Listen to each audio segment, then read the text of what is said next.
Two, and hello, everybody, and welcome to week 12 of the Waterdhavian Job. I am your DM, Brad, joined to me today by Thor, James, and Mike.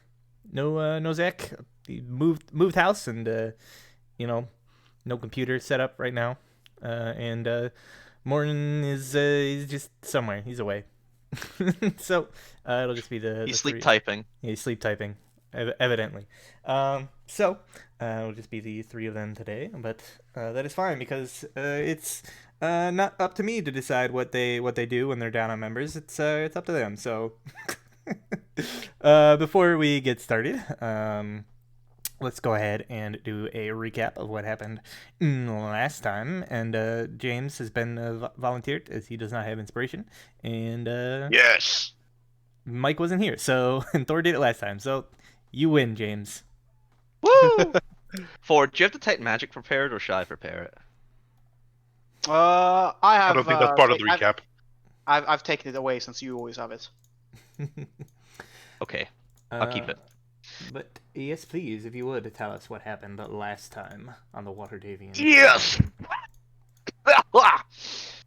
Previously on a Waterdhavian Job. So, as we were making our way through the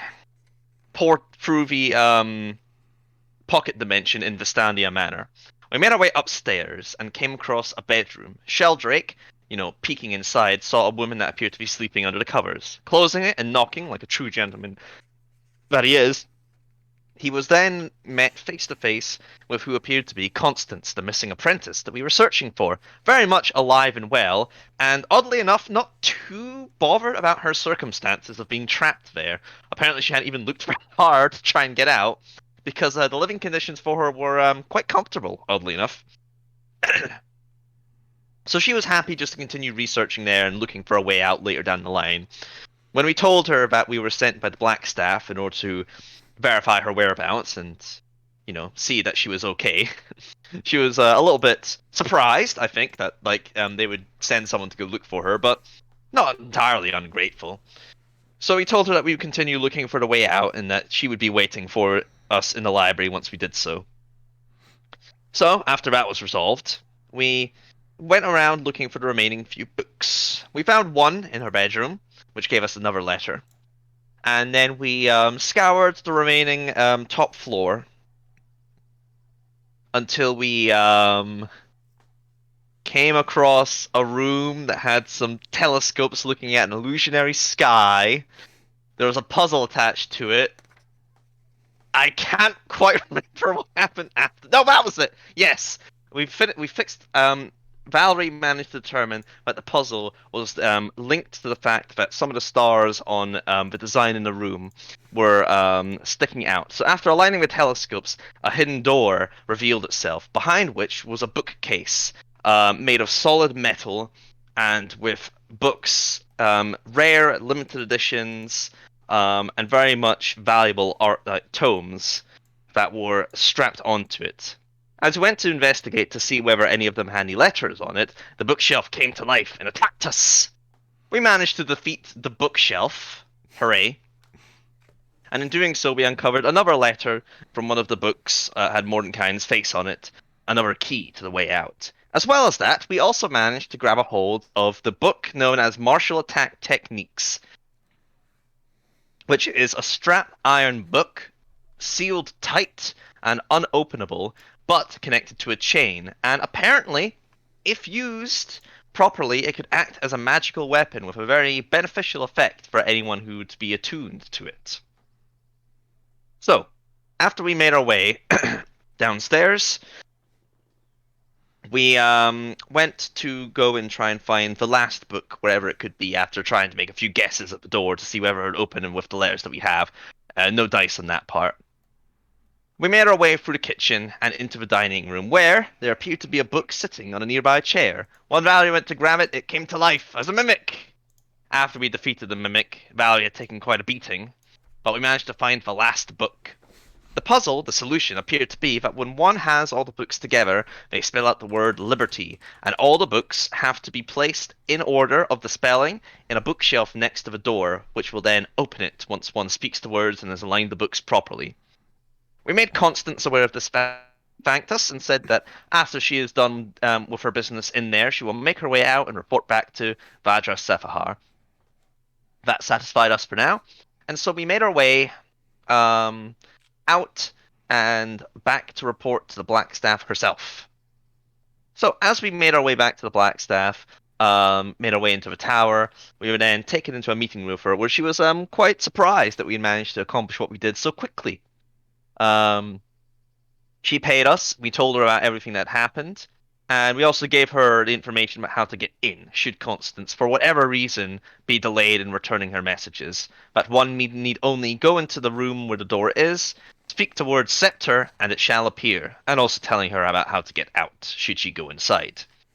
Valerie also made her aware of the fact that apparently the homunculi made by Vestandia and Freyet, that was it. Freyet are still there, and thus Vestandia might still be alive. The Blackstaff took note of this, but said that she's not that bothered, but, thanked us for telling her anyway. And after she paid us our gold, she also gave us 2 sending stones that we may use once per day, and they are ours to keep. And thanked her for that. And then, with our newfound cash, Valerie thought it'd be best to try and contract another guild to assist with the refurbishments of Trollskull Manor, making her way to the foundational plumbing guild people. She went there and talked to them about getting a inspector out to try and evaluate the work before they can finalize an agreement. And they were able to squeeze her in just before some sort of festival that was coming a few days down the line. After that was dealt with, it didn't really seem that there was much else for them to do for the rest of the day, and so they made their way back to Trollskull Manor, continued cleaning the place up some more before settling down for a long rest. And that is what happened last time. Yes, indeed. So we will pick up on the following day, early in the morning, as you have all risen from bed and kind of prepared yourself for the day. Basic sort of preparing an early, if somewhat lackluster meal compared to what you were perhaps used to at the manor house. We don't have a rat problem anymore. I mean, it still hasn't been fixed. Oh, we need to get a cat, guys. That was another thing I forgot to mention. We need to get a cat or 2 cats. You get 2 cats. You see the bird person lighting up at this notion. Oh yes. We discussed and we realized that the one with the best animal handling check was probably the bird man. So he would be the one to have to train them. Why did it have to be cats? I'm glad I got cats? that. I'm glad I got that aspect right. When I was Brad, doing your character list time. What? can I infuse Mike's fists to give them +1? No. No. Those aren't objects. Bullshit. We need to have objects. If he had brass knuckles. I do have a quarterstaff, which I Do can you use for ever my use it? first attack. Yes. Yeah, he uses it's it. currently better than his fists. So yeah. All right, since what's his name isn't here, Zach, you now have a +1 quarterstaff. Congratulations. All right. Thank you. Pog. I know Sheldrake doesn't use his weapons very often, so I thought this would be the best option. Yes. It's why I didn't take the book last time, because even though I really wanted the book just for the style of having the fucking flail book to slam at people, I knew that Sheldrake wouldn't be the best one for it. I mean, he's not here. You could use it this session if you want. Nah. All right. Because it takes an hour to attune to it, so if we are in the middle of something and then takes more than that. it takes more than an hour. Well, yeah, to get the beneficial effect out of it. It counts. You don't need to attune to it to use it as a +1 flail, but you need to attune to it to use the other feature, and that takes spending 20 time hours of reading over 10 days. Mm-hmm. Yes.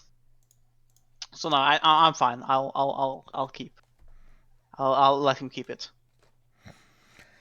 Sure thing. Yeah, so you guys, first thing in the morning, as you're all like getting ready, breakfast is finished at this point in time. You're, getting dressed and deciding what to do with the day. As is has Just, been as has been typical for the last few days. You hear the early morning sounds of sawing and hammering from across the street as work seems to be progressing on the restorations over there. Were there no Well, restitution about him not using the guilds, or? there's still we told them, and the guild says it's going to be a lengthy investigation. So I don't think anything is going to happen with that for a while, Yeah, if at all. unless And you guys yourselves come forward with some sort of definitive proof, other than just like we overheard some guys talking, like they won't really be able to act on that without a lengthy investigation. We might just be annoyed neighbors for all we know. yeah, or we either have to conduct the investigation ourselves, or we just leave it to them to figure out. Yeah. And this is Well- the 19th, right? So it's now 19th, right? Yes. Yeah, so it's tomorrow that we have the inspector from the Sailors and Plumbers Guild coming in. Yep. Yes, indeed. So I think, like, when we're discussing like this stuff, like Val would sort of say, it's like, well, I'd rather not get committed down into Blue Alley. And frankly, I think I would like a little bit of a break. So what are we all thinking we should do today? Well, I was thinking of going down and speaking to the harbor master to look into a matter, a personal matter of mine. Personal? Her eyes go wide. I don't think Sheldrick's ever mentioned anything personal before. I didn't know he had a life. And she's like, oh, well, if that's the case, then I suppose that we should come with you as assistants. I do not believe that would be entirely necessary. It will be a boring meeting with the harbor master, a quick one as well. I will just be looking into some ledgers. She cocks her head. Why would you need to look into ledgers? What's What's this? What is this matter? the comings and goings of ships from the harbor. He says, I just have to sate a curiosity of mine. Right. Well, you might need some assistance convincing him. We'd be happy to go. A noble's name can do a lot in this city, even one that is not currently living at the house, but the name nonetheless. I suppose that you're not wrong with that. Well, if you are not going to be underdoing anything else, then I don't see the harm. Mm-hmm. Very well then. And she sort of turns around and with a finger is like Bass as she sees him cooking and turns Regin as he's sort of I don't know, Sleeping. hitting a training dummy or sleeping, yeah, hitting a training dummy or something. And then they're like, nah, and then goes over to Dricken who's just standing there. Dricken, let's go. I was already going with him. Indeed. Ah, perfect. Let's roll.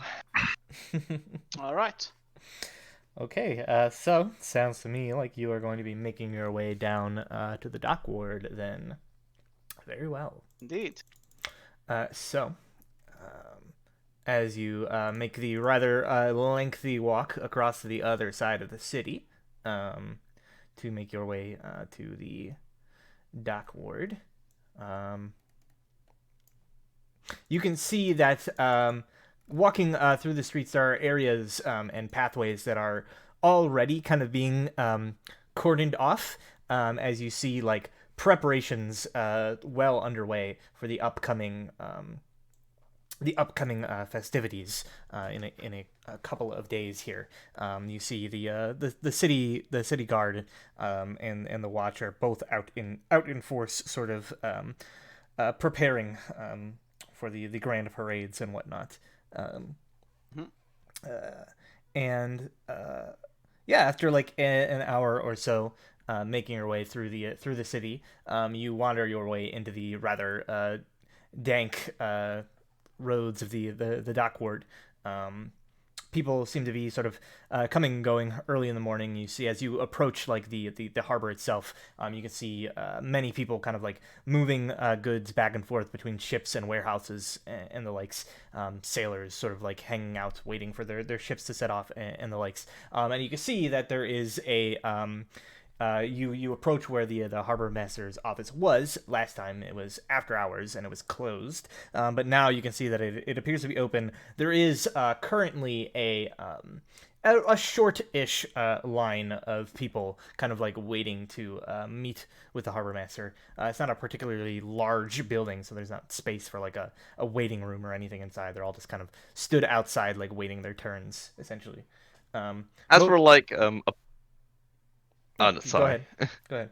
I was gonna say, as we're like approaching, I think like Valerie would like maybe like turn to Sheldon and say like, isn't this place being quite dangerous lately with all the gang violence? Because indeed, dock wards have been have had a lot of turbulence, seen a lot of turbulence with the local gangs acting up, but that is mostly after hours and during the night and such. I'm sure it is safe to walk around during this time of day. Oh, oh, good. Phew. Load off my mind. Let's hope we don't get caught out here until nightfall, shall we? Yes, indeed. Sheldrick would say, and like get in line to get Mhm. into the what's this? I And can't wait there's for like I can't wait for like the sun to set by the time we get to see this harbor master. No, it is not an incredibly lengthy line, and most of the people that go in there don't seem to spend more than a few minutes, right? They're basically just there to kind of like, report in and, register their vessel, pay whatever docking fees there are and get along their day. They don't really spend a whole lot of time inside. So it doesn't take long before you finally like enter into the building. And you see it's like a relatively simple affair, right? It's basically just this kind of like one room, and there's like a large kind of like countertop, and on the other side you see there is a like average height half orc male, kind of like dressed in very like official looking attire, who's sort of behind the counter. And as you enter in, he just sort of like looks over you and he says, "Huh, you don't look much like sailors. What can I assist you with?" indeed says, my name is Excellence. I say, I am I'm I suppose a private investigator of sorts. And says, I'm I've been contracted to look into the manner of some recent, well, unfortunate incidents that has occurred in this ward. I was wondering if I could perhaps get an overlook over the oncomings and goings of ships during the past 2 weeks. Says the let's see, didn't I get the proper dates? I am trying to cross-reference some ships with on a few certain dates. Figure out if there perhaps are any correlation between them and the accidents. I don't remember if you had the specific days. I think you just had like a time frame, basically. Like it started around here, and like there's been like X amount of time between each one. Right, I thought I had dates. Yeah, I don't think but I they don't. had specific dates. Ah, shit. Well, that kind of like threw my plans in the wrench. Threw a Okay, wrench in my plans. It's Give okay. me As long as you the have a general idea, we can try and investigate through them. Mm-hmm. give me the logs for the year. Why? Well, No, do this the hard way. I know it's been the past 2 weeks. I know that 3 deaths over the past weeks. Have you perhaps heard of the unfortunate deaths of elves and half-elves in the past?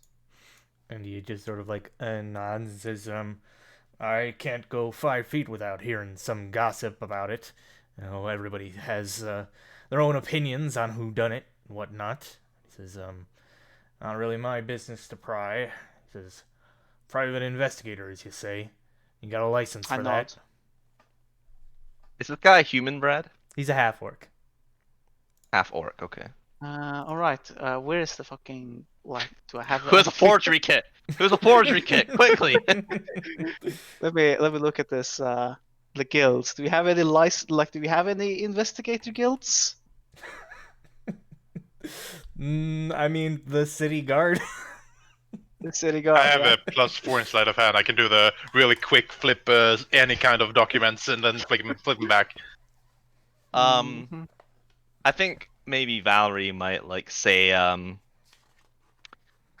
Oh wait, I don't have any deception. Shit. Okay, I can't lie. Oh, shit. I have. I mean, let me just look at what this thing does again. It was the best unskilled deception. Yes, just hang on a moment, I say, and I'll turn around. Fuck, I can't cast illusion, like minor illusion, without it actually being like. I don't suppose I could cast a minor illusion to like make a deceptive pick up one of my cards and have like minor illusion over it, make it seem like a license, and try to use deception that way.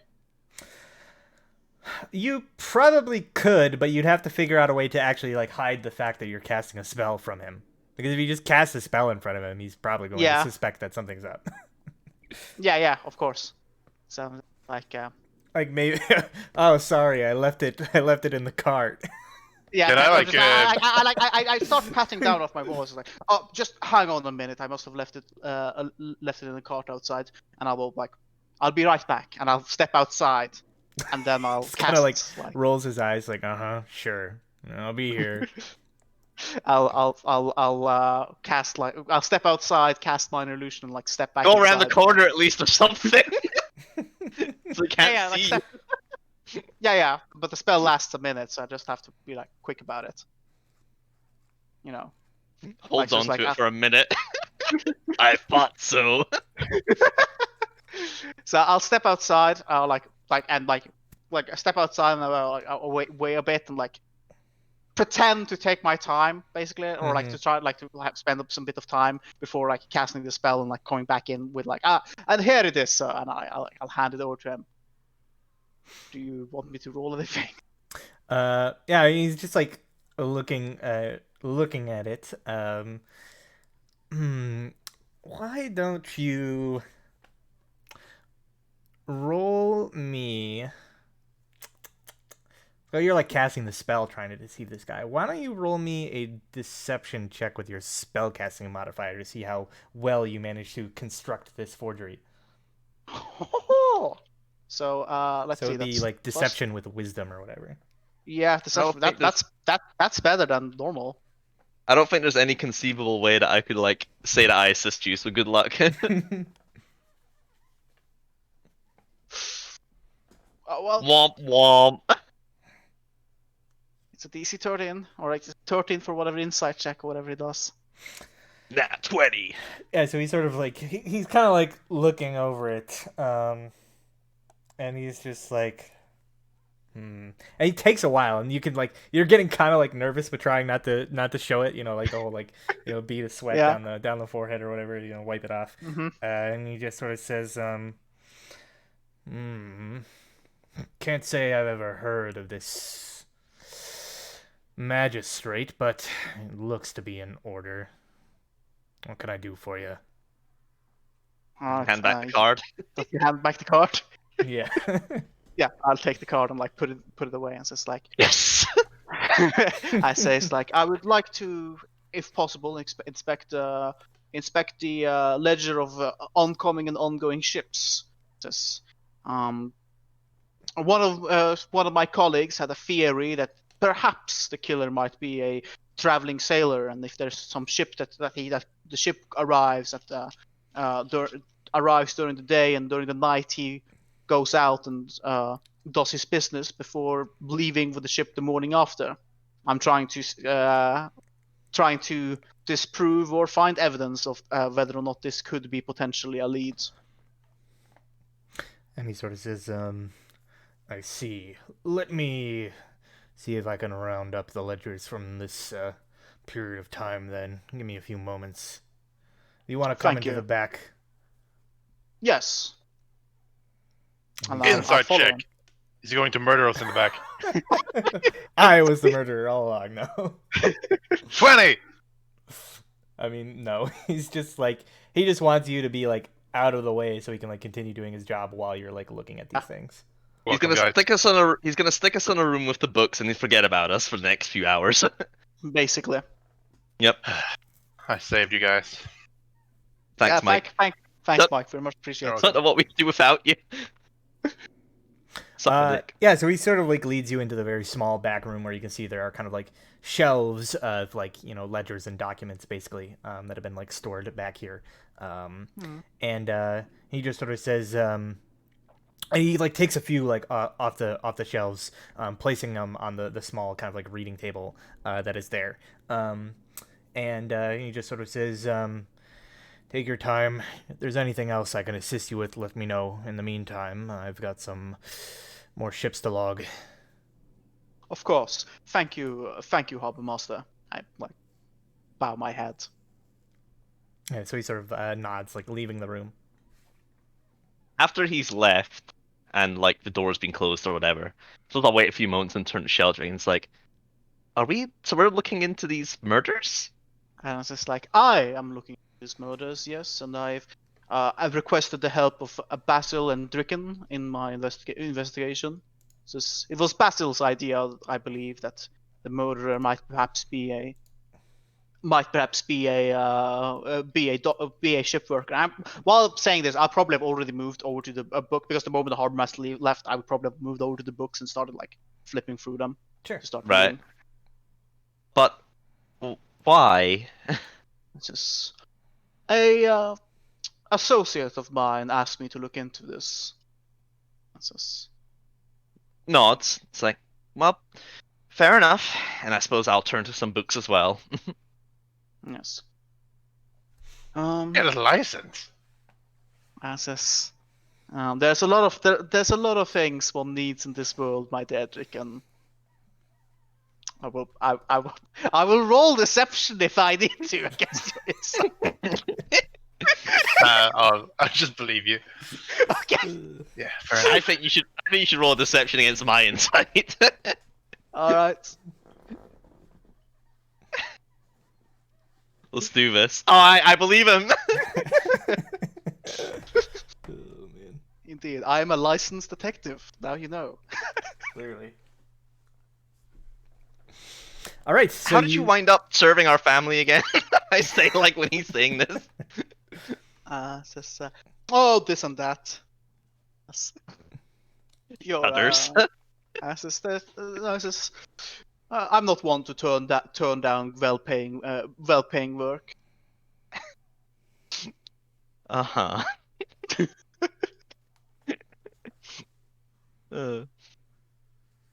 Anyway, let's look over these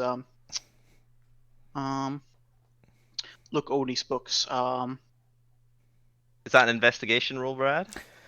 Yeah, so if you begin to sit down and start pouring through these ledgers, I would like each of you to make an investigation check, or at least each of you that is reading through them.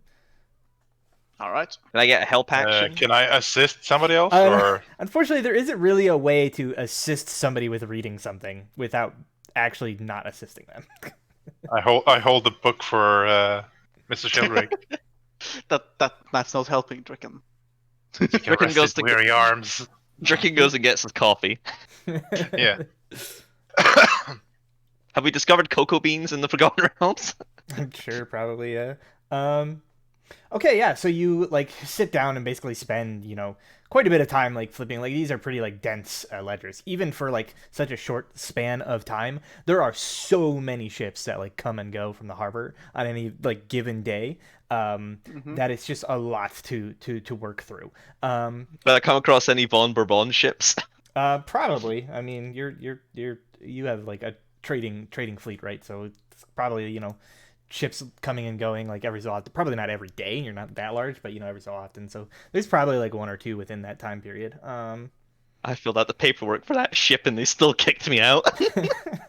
Yeah, as you are flipping through the books, it takes quite a bit of time. You can like immediately, like as you're like flipping through, you almost have to kind of like try to like write down everything like day by day and to start like trying to cross things off and like, well, this ship was here on this day but not like this day, not during this time. And it's like a lengthy process. You spend Luckily, I've probably like a few hours coming through the ledgers before you like can narrow down. Basically, you can eliminate like all the ships that basically seem to you just like normal kind of like traffic, like they only show up once, or like they're like here and gone and then they're like back maybe like a couple weeks later or whatever. You manage to sort out all of that. And what you find is that there are, to the best of your knowledge, there aren't any ships that seem to like coincide arrival and departure times with each of the three separate murders that have happened. But there are several ships that arrived before the first one happened and haven't left. Okay. Well, I'll take note of all the ships that that arrived before the first one and then haven't left. There are 5 in total. There is a large merchantman vessel called the Pearl Jammer. Pearl Jammer. There is. Isn't that a band? Yeah, Pearl Jam. There is another like smaller vessel called the Rock Lobster. For fuck's sake. Wait, sorry. What did you just say? It's called Rock Lobster. the Rock Lobster. ROC Lobster. What the fuck?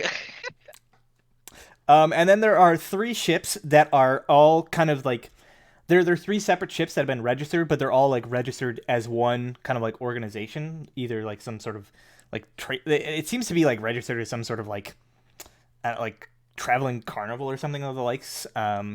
The organization is called the Sea Maidens Fair, and the 3 ships are known as the Eye Catcher, the Heartbreaker, and the Hellraiser. I hate you. Eye Catcher, Hellraiser, and what was the second one? The Heartbreaker. Heartbreaker.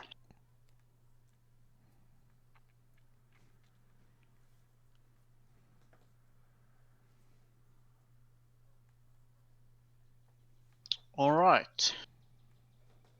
Eye Catcher. Does it say where they are docked? It does have like a dock reference, although you not knowing the way that the docks are categorized don't really have any way to like translate that information yourself. You'd have to like ask basically. All right. Does it say anything about who their captains are, or like who registered those ship, other than like the organization, of course? No, it doesn't have any like specific information about like captain or crew or anything. Like, it probably has like crew size, but it doesn't have anything like about specific members. All right. How big of the crew? How big are the crews then, roughly? So the Pearl Jammer is a large ship. It has a crew of about like 100 sailors. All said and done. The Rock Lobster are a little bit smaller, about like 50 or so. And then the 3 ships that are all together are by far the smallest crew sizes at only about 20 each. But in total, across the whole of them, there's about like 60 to 70 total. All right, 60 to 70. Okay, gotcha. All right. Well, with this information, I'd go back to the harbor master, see if he's not too terribly busy. If he is, I'll wait until he's available. Sure. Yeah, he's like. What do you say, Mike? It would stand to reason it would be easier for a sailor on a large ship to come and go unnoticed than a smaller one. Indeed. But yeah, I will go to the harbor master. All right. Yeah. So you go. You exit from the sort of like back room and putting the books off to the side. And yeah, you see he's currently like speaking with what appears to be like a ship's captain, but their conversation is rather terse. He writes a few things down. So like a pouch of gold exchanges hands, and then there's a pause there where you can basically kind of like insert yourself between when this guy leaves and the next guy comes in. Yeah. So I'll just quickly go into this like. Harbor master, excuse me, harbor master. Could I have a quick word? And he says, "All right, but keep it quick."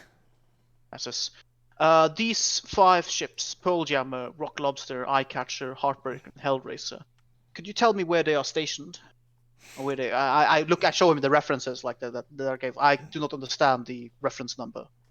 And he sort of nods and says, yeah, and he kind of like basically kind of like describes the arrangement of the docks and like how to reference them. The Pearl Jammer is currently docked at like one of the larger docks that are made for kind of like those big ships near like the south end of the harbor. The Rock Lobster has been kind of like moored near a pier, kind of like in the middle, give or take. And then the other 3 that are all together, 2 of them are like moored at the same pier, kind of a little bit south of the harbor master's office. And then the 3rd ship has been sort of like kept out into the deep waters of the harbor. It's just sort of parked out there. All right, parked in the water. All right.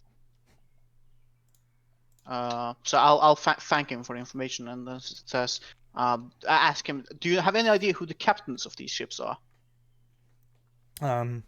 He sort of thinks for a moment, and he sort of says, well, the Pearl Jammer has been around here a few times, and he says, dwarven bloke by the name of Rollo, I think. It's the captain of that particular vessel. Rock Lobster, I'm not too familiar with.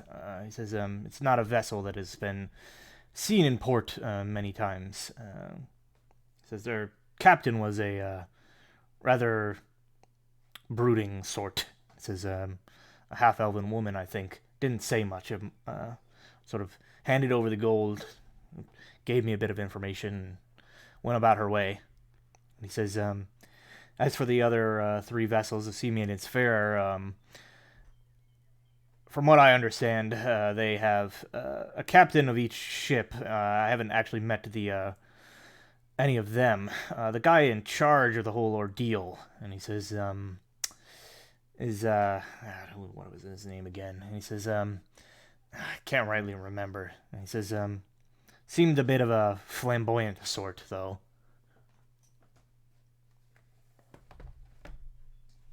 Mm-hmm. All right. Okay. All right. So Thank you. we're looking for a flamboyant sailor. Yes. Thank you. That is all I require, both from your offices. Do I need to pay you for the service, for having let us look into the ledger? And he just sort of shakes his head and says, if you can solve these murders and stop them, that'll be payment enough. Bad for business. I nod. Understandable. Thank you, Harbor Master. A good day to you. Sort of nods, and as you're leaving, he just sort of shouts like, "Next!" And I'll walk out. Let's go. Yes.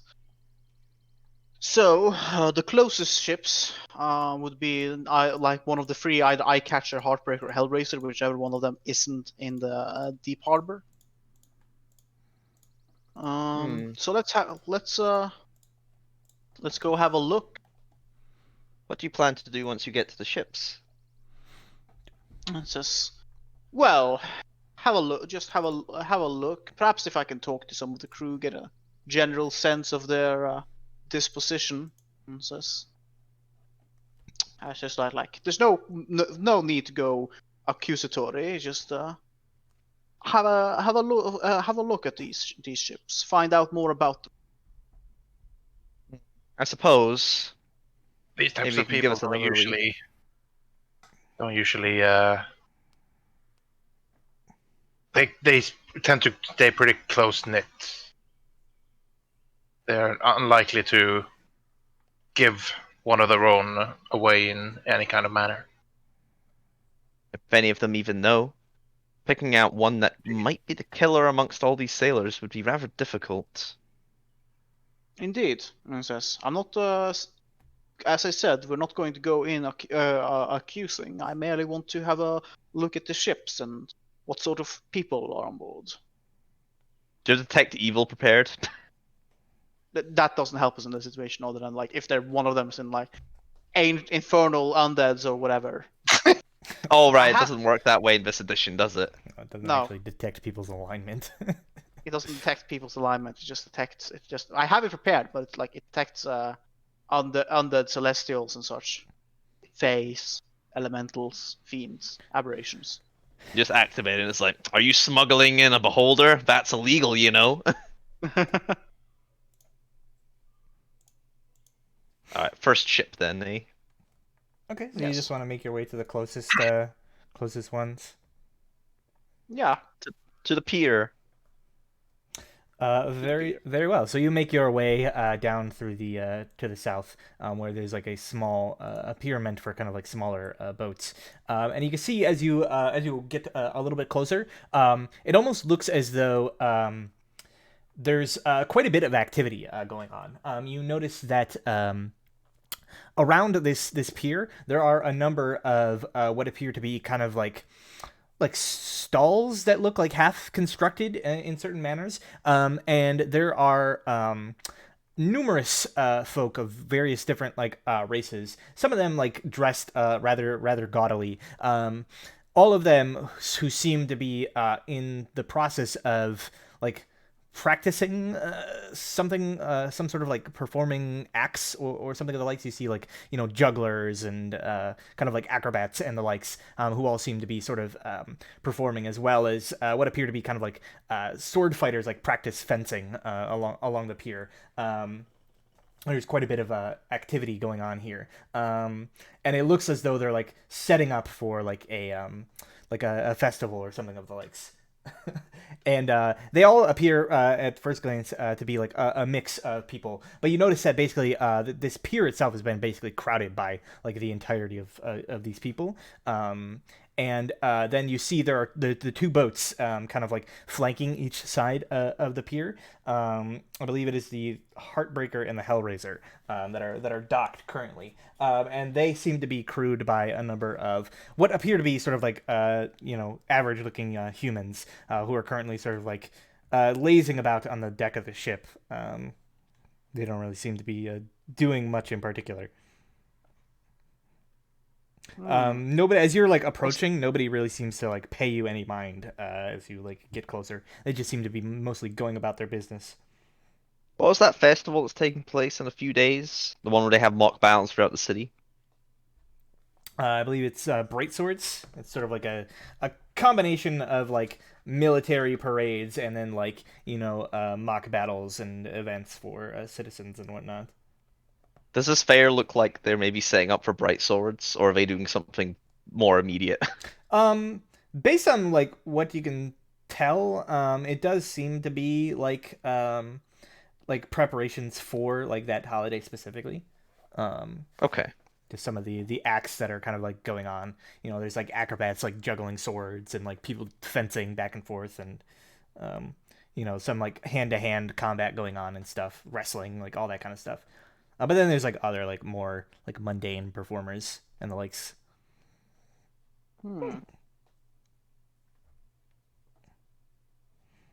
Well, Did the circus just show up, or has it been around for a while? they arrived before the murder, according to the ledgers. Because these are two of the boats. These are the Sea Maidens Fair, which were like the Sea Maidens Fair. I understand they are like an organization, I guess, as because those three vessels that were all docked by the same guy who was this flamboyant person. I see it. So all three of them are probably a circus. Sea Maiden's fair. Fair is in fair. Yeah, Faire. I love that. Oh Christ. Well, those are those dots connected. Let's go. I guess we should go and have a look around anyway, though. Yeah. Just just have a little bit of a look at the performances, at the people. See what Look for the Yes. Look for the guy mumbling "dirty knife ears" underneath his breath or something. No, I don't have the sky self yet. I still need 1 level before I can do the sky self. I have the sky self, but it's not prepared. Just but I'll keep an eye on like if there's any like elves or half elves on this in this group of people. Yeah, so like keeping an eye out. Give me a perception check. Whoops, I didn't mean to click that. I meant to click the eye. Oh my freaking god. Hang on, where's me? 11. Okay. Me and Sheldrick are tied. So it's difficult because there are quite a lot of people here. With an 11, you know, most of them seem to be human. You don't notice any that like obviously stand out as like half elves or elves, although they are kind of like some of them are wearing like, you know, gaudy hats that would basically like cover the entire sides of their head, so it's impossible to tell, right? But you do notice that there does seem to be some like mix of like other like species in there, but all of the like crew of the ship in themselves that you can see kind of like on the deck appear to be like human, as far as you can tell. And there is like there's a divide. There's like a noticeable like divide between like the performers who are like on the pier, kind of like setting up and like getting ready, and then like just the crew of the ship that are just like hanging out on the ship. All right, so the crew themselves are humans, but the performers are like difficult to tell. Mm-hmm. Just because there's see. so many of them, like all gathered in one place. Better get your minor illusion ID card ready. Minor illusion ID card. I mean, it lasts for a minute, so like it's not something I'll have to pull out unless I'm asked, you know. All right. Well, I mean, do I see anyone who like looks like they are like kind of in charge here? With an 11, probably like not like stand out, right? There's nobody who's just like barking orders or anything like that, obviously. Give me a sec, I'm googling how to solve a murder. Pretty sure there's a book on that. Yeah, that's what I found. And I'm not that fast a reader, so fuck it. It's a shame. Yeah, there does a lot of the performers seem to be sort of like engaged currently, but there are some that like are maybe like taking a break or just like kind of like hanging out along the pier. But nobody seems like obviously in charge. I'll probably approach some of the performers who aren't like currently engaged, who are like seems to be taking a break. Okay, you walk up to one of the performers, should say like a human male, was kind of like dressed. He doesn't have like a shirt on, but he has these sort of like loose like silken pants. And you see he's got like a sword basically on his side. And he's currently like downing basically a water skin. You can see like he's like sweating like pretty heavily in the sweltering heat of the day currently. And as you kind of like walk over, he finishes drinking from the water skin, like kind of like giving out this like kind of like relieved sort of sigh as he looks at and like sees you now like approaching, and he kind of just sort of like looks up from his like sitting position at you, and he just says, "You look lost. Can I help you with something?" Yes, greetings. He says, my name is name is Excellence. He says, I was just walking down the pier where I couldn't help but notice your I guess around like performances. Says, are you all setting up for the festival? Yeah, so he sort of like nods and says, "Aye, that we are, as we come to set up for most of the festivals here in Waterdeep when they occur." He says, and he kind of like says, "We're a traveling troupe of sorts. We make the rounds up and down the coast. It's not much, but it's a honest living." I know. It's just like, a seafaring group of performers. I can't say I've seen. I cannot say I've seen much of that. I sort of nods. Very interesting. Says. Any idea of when you will be performing outside of just the festival days, or like more specifically, I say?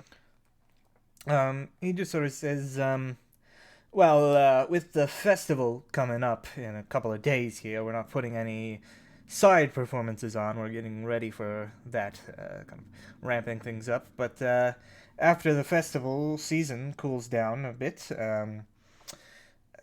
we put on performances usually once a week, the middle of the 10-day. I nod. And he says, he kind of shrugs and says, can't say I know how long we'll be here for. He says, that's up to the captain. Oh, yes. And I look around, it's like, oh, who is your captain? Is this anyone I perhaps have heard about? And he just sort of says, I doubt that you've probably heard the name yourself. And he says, he's a bloke out of Luskin who spent his fortune to make this troupe. And he says, a little bit of gold in a dream, they say. He says, worked out for him so well so far. Bloke's got 3 ships. He says, by the name of Captain Zardoz Zord. Real Can you extravagant fellow. Yeah. Zardoz Zord. What a name. Zardoz Zord. We call him CC Top. It's CC Top in the house, yo! No, that's no. And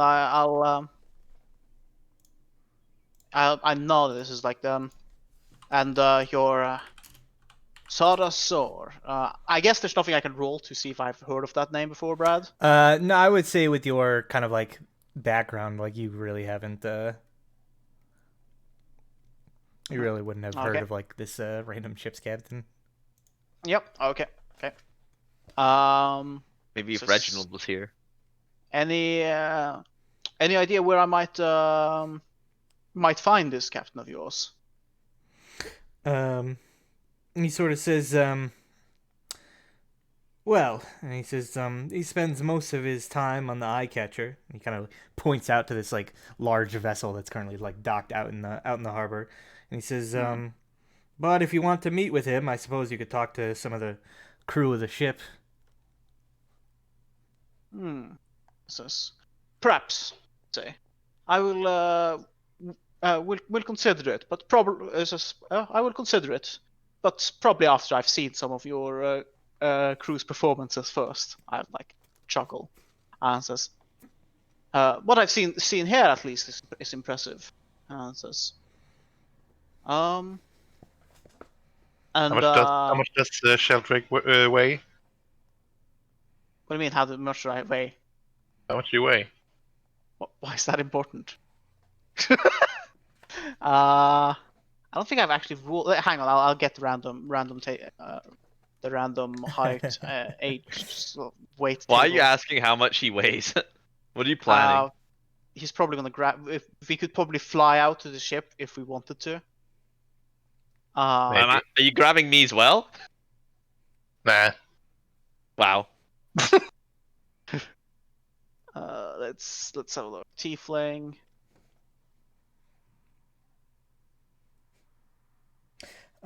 Wait. Yes, he's figuring that out. The guy sort of says, well, if you think this is impressive, you should see what we've got set up for the Day of Wonders.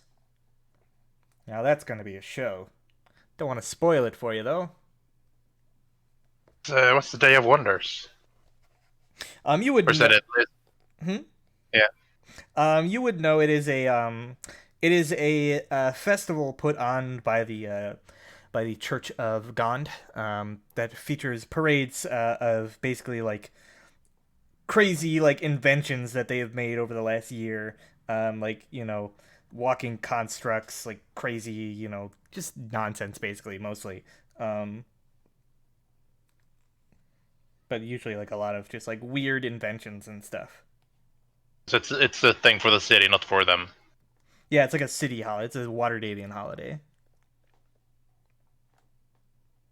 Is this happening on Jesus. Brightsword? No, this is another holiday that happens like just after, basically. I think it's basically Ah, like at okay. the beginning of like the next month, I think. No, it's just like so I says like says so a greater show planned for them, and like Sheldrick would nod like enthusiastically says, well, I will have to see that then, certainly. Say Likewise. Sheldrick weighs 215 pounds. I probably can't carry that. He also apparently ended up being like 6'5". Oh wow. Jesus. Okay, then option number 2. I inquire what the captain weighs. Wait, are you gonna lift him up into the air and hold him over the water and be like, "Who's the elven murderer? Tell me, or you're going in for a dip." No, the captain that Sheldrick and I want to meet. I'll fly over and grab the captain, fly him back to Sheldrick. That seems like a no. I have no idea about that one, mate. Oh, someone's Ah, grabbing the captain. Get your bows, boys. That's just like Gross. excuse my excuse my companion. He has the strangest curiosities. I say. I sort of like take a look around, like as it's just like. I must say, I do notice there's a lot of humans here, but I says, do you have does your troop have any members of the other like ancestries? He says, or am I perhaps just blind and not noticing? And he just sort of thinks for a moment and says, well, he says, there are a few tieflings, I think, amongst us. Um, mostly human though.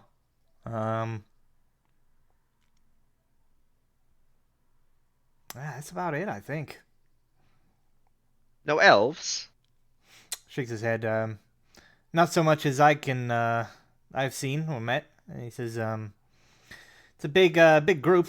I don't really fraternize with all of them, but I haven't seen any elves around. I don't think. No. No elves, no dwarfs, halflings. He says, Like well, maybe a halfling or two. He says, no dwarves though. They're not really the type, you know. I know. I understand. I says, in peculiar. Says, most troops I have encountered tend to have a wide variety of people with them, but says, I suppose not everyone is made for the sea. Say, I apologize for having kept you, says, or perhaps bother you during your break. Says, thank you very much for the conversations, and I will be back to watch some of the performances. And he sort of nods as he like stands up, like breathing, kind of like exhaling. Right. Well, and he says, I hope to see you there then. Can I make a check? To see if anyone has been paying attention to us talking to this guy? Yeah, I mean, if you want to make a perception check to see if anybody's been like eyeballing you. Looking around through the crowds, you don't see any sign of anybody that having been just like watching you out of the corner of the eye or anything like that. Everyone just seems to be going about their business. I would like to insight this guy just to see how he's feeling about this line of questioning that we've been giving him now that we're about to leave. Yeah, that's probably a good idea. I probably want to do that as well. Pacha, 15. So you get the feeling that he just kind of like sees you as like odd strangers that have just gotten like curious, basically. Like you're like a pair of cats or something. Really curious. Yeah. Fair enough. like a novelty, basically. Mm-hmm. Yes. Good. Let him Good, think good. that. Yes, how little he knows. I'm about I'll walk away. You're gonna be unemployed soon, buddy. Let's go. So yeah, I'll leave, and after we've well, not like I won't just immediately turn around and walk away. I'll probably walk like further along the pier for as far as I can do, like looking at each of the attractions, like, or looking at the performers more correctly as they're setting up and such, and be like, you know, and then after Can I buy I've like candy apple, Brad? Hmm? I was saying, can I buy a candied apple? It's not this kind of not that kind of carnival, unfortunately. It's the worst carnival. and after I've seen everything, I'll like sort of like turn around, like I'll leave the dock. Give that feeling of like somebody who's really been taken in by the sights. Ah. Sure thing. After we move a bit away, then I suppose Valerie would say it's like, no elves, barely any other races. I wonder who's in charge of recruitment. Well, probably the man who is in charge, as well. Will probably set up some standards. This Sardo sword, a man from Luskan. Yes, I've heard Luskan's a pretty rough and tumble place. Nothing good ever came from Luskan, I say. Sir Reginald. Wait, was Sir Reginald from Luskan? I can't remember, actually. I don't think he was. I don't think so. Nah, never mind, I won't say it. It says, yes. Well, I guess we should probably check the other boats then. And see if the trend lines up. Well, yes. It says, let's head down towards the next one, which should be Rock Lobster. What a strange name for a ship. Well, I mean, lobsters are creatures of the sea. But a rock lobster? It's Perhaps some strange creature off in some exotic part. A lobster made of stone. it is spelled ROC, as in like the giant bird monster. Oh yeah, the giant bird. Yes, Yeah. a bird lobster. Yes.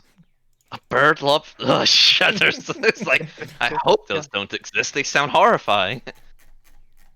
Perhaps Like flying it's just, spiders. Perhaps it's a giant version of a lobster. It says, given the name after the rock, since the rock is also a colossal creature. Oh, hopefully that's just it. Can you imagine if spiders could fly? Or snakes? If snakes could fly. Ugh! Oh, yes, indeed. If snakes could fly, that would be just terrible, wouldn't it? He says, like, knowing. What is that supposed to... Why do you say it like that? Well, my lady, there does exist flying snakes. Good one. Let's keep going. I am not kidding, my lady. Out of earshot. Yes. All right. Yep. Let's continue down to the next pier. All right. So continuing on, you make your way to the pier where the Rock Lobster has been docked.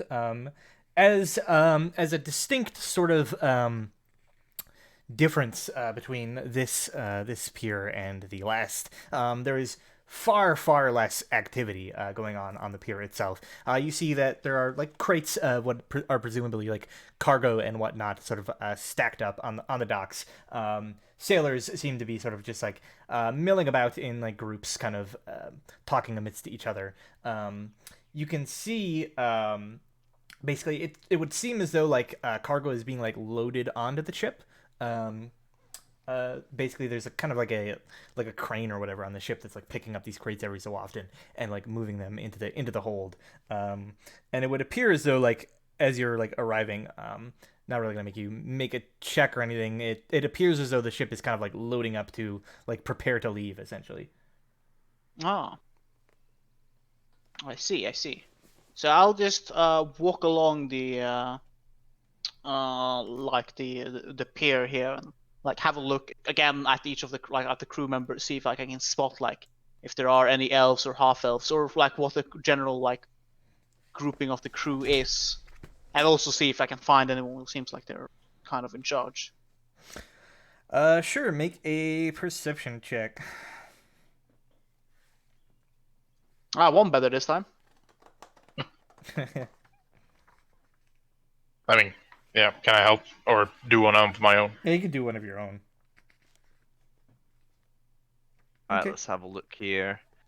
Perception is +2. Ah, nice! I'm too busy thinking about those flying snakes. So, yeah, looking around, you can see that, well, everyone except Valerie. Valerie's just, like, completely off in a world of her own right now.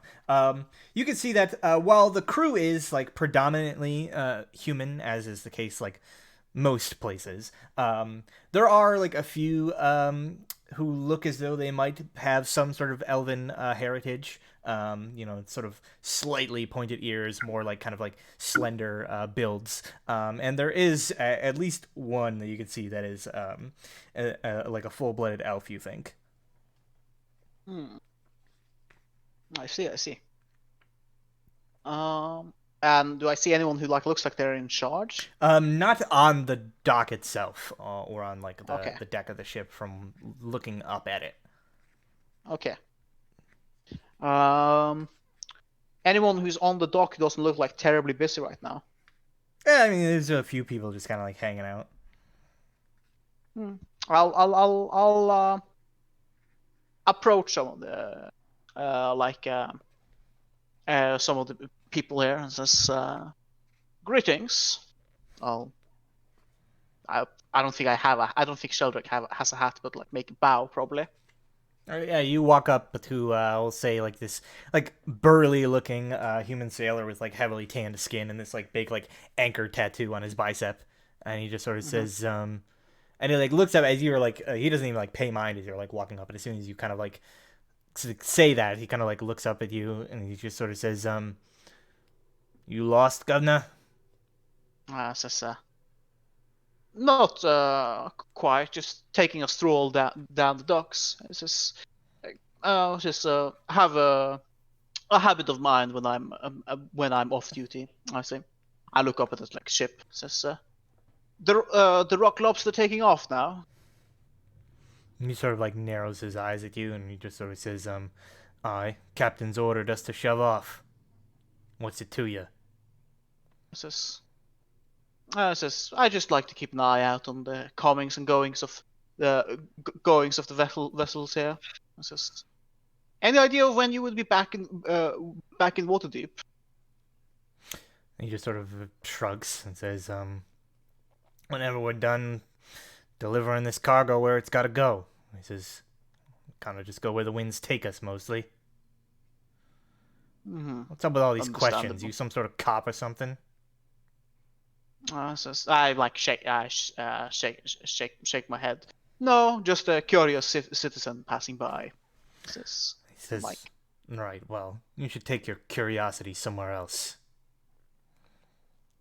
I'll give him a little nod. And says, understood, good sir. A good day to you, and best of luck on your voyages.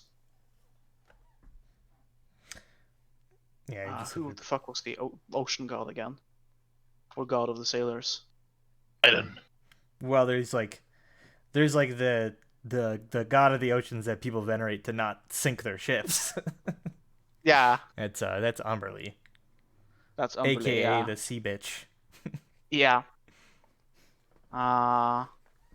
But there's no like actual sailor god other than that. Yeah, there's no like, I don't think there's like a like patron of sailors or anything like that. There's just like this goddess of the sea who you like give offerings to not fucking sink your ships and bring terrible storms to your ports and whatnot. All right, I think it would probably be rude to bring her up, so I'm just not gonna like say anything. I was thinking of saying something religious, but you know, he might take. I hope you don't die out there. This is Same.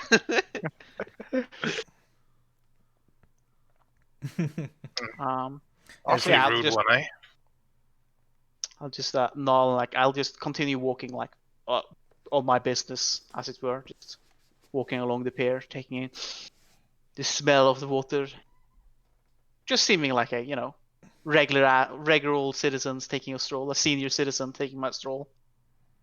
This bird person and young lady. Yep. Definitely not standing out at all. Uh-huh. We gotta look after Granddad. Yeah. Like, leaning on my walking stick. You Christ. wouldn't part an old man from his walking stick? And you, Small. 12 very small walking sticks. My quiver full of pointy walking sticks.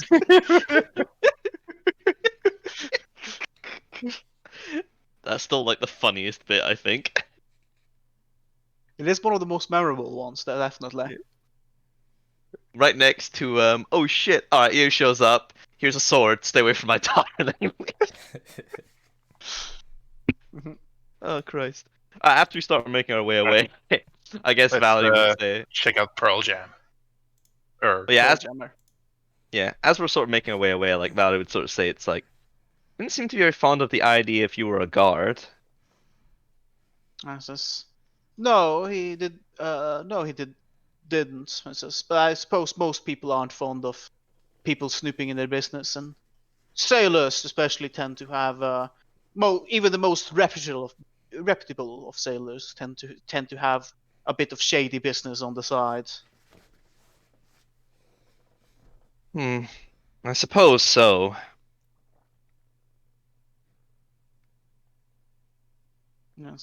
Well, if they were the ones, if anyone on that crew were responsible for the killings, they will stop. That should come to an end, unless they kicked somebody out, of course. Well, guess we could keep going at it nonetheless. Indeed. Though, so far my money is still on the circus. If it is one of these ships at all. Nod. Alright, let's continue south down to the Pearl Jammer. All right, so you make your way down south to the largest of the piers, like far to the south, closest to kind of like the entrance, the southern entrance of the docks. And yeah, you see this like rather large, sort of like galleon-sized vessel with a large number of kind of like crew members that seem to be milling about. Although it is, as far as like people that are just like hanging out on the docks and like working and whatnot, there's actually like a comparable number here to the crew that you saw outside of the last ship. It would seem as though most of the crew of this particular ship are probably like hanging out at a tavern somewhere in the town proper. They aren't actually just like hanging out on the ship. Mm-hmm. Makes sense. They hang out on the ship all the time when they're out sailing. Why would they remain on the ship when it's in port? But yeah, as you get like a little bit closer, like walking down to the pier where the ship has been docked, you suddenly hear like a loud kind of banging noise, and you see like flying out from like behind like a pile of crates, this sort of like large like barrel or something kind of just like flies over, like just shattering on the ground like just in front of you, and you see it like scatters a bunch of like fish all over the pier, and then you hear this like loud shouting coming from like further down the pier, and he's just and it sort of says it's like, "God's damn it, they're late. Where in the sodding nine hells are these bastards? They were supposed to be here an hour ago." And you see the crew that are like around like immediately kind of just like jump to attention, and you see now kind of like emerging out from behind the crates what looks to be like this sort of dwarf who is like dressed in kind of like leather, like kind of like captain's attire, basically, you know, with fancy tricorn hat and all. Definitely looks sort of like out of place fashionably as far as like dwarves are usually considered. Mm-hmm. So I look at this like, so I'll just observe them for a moment. Like he seemed to be like shouting for somebody who was late. Yeah, so he's like currently he's got his like arms crossed and his like foot is like tapping on the deck, sort of like looking down, and like eventually he like sees you just standing there because you're kind of like standing in the docks, and he just sort of says, "Oh, you there? What's your business? What do you want?" It's just I'll like give a wave up and says, "Greetings." Says, "I am says, I'm Excellence, just a passing by private investigator." Says, and says, "I couldn't help but notice that you were shouting for something, and I stopped out of curiosity." You say, "Somebody's late?" And yeah, he sort of just like nods and says, a merchant I was supposed to meet with about a deal that we had been working on these last few weeks." And he says, "So, unless you're with that merchant in question, I suggest you sod off. You have no business being here, and I've none with you." I nod. So like just like I just have a general like look over the ship with like a look over. It's a larger vessel, right? Yeah, it's like a galleon-sized vessel, quite large. Yeah, so it's probably probably a regular old merchant vessel. So I'll know this is like my apologies if my presence have distracted you. A good day to you, sir. I say. Yeah, he doesn't even like respond. He just goes back to like yelling at people for whatever reason. Now he just like shouts at us, one of the sailors, straighten up, you grab a mop and bucket, make yourself useful. And he just seems to be just like angrily shouting, basically, quite disturbed by the apparent lateness of this merchant he was supposed to be meeting with. Right. Not a lot of manners in these parts. What did you say? Not a lot of manners in these parts. Oh no, Sailors seem to be a bit of a rough lot. sailors tend to. Well, yes. I mean, they spend most of their lives outside of civilized society, uh, uh, being yelled at by their superiors. Built up aggression, I imagine. Not They a should get healthy their work aggression out. relationship. They should get their aggression out in healthy ways, like I do by delving into dungeons. That's like those aren't exactly healthy ways, my lady. I was Would actually kidding. quite prefer if we could stop doing that, but if needs must. I say. I was kidding, of course. Well, having had a look at these vessels, I say the this is one of these vessels is the Rock Lobster is leaving. It says. It's each of the so if the as earlier said, if the theory holds water that one of these vessels might host the killer, then the Rock Lobster will be eliminated, unless of course the killings now come to a sudden end. I say. For the Sea Maiden's Fair, well, all sorts of strange people travel with those um, with circuses and the like. I says, and they did not have any elves as far as that one man knew. So it could perhaps be that they someone has a bit of aggression problem. Perhaps they did pick up an elf or once or twice, but they've all mysteriously met at accidents at sea. Says. Possible. Says, and the merchant vessel, well, it is the biggest one. Well, it's a reputable vessel, but that doesn't mean that all of its crew members are necessarily reputable. I believe we should keep an eye out, he says. I believe the best way to proceed would be to keep an eye out, to perhaps scout out the vessels during the, or keep a closer eye on the oncomings and goings of these vessels during the wee hours, so to speak.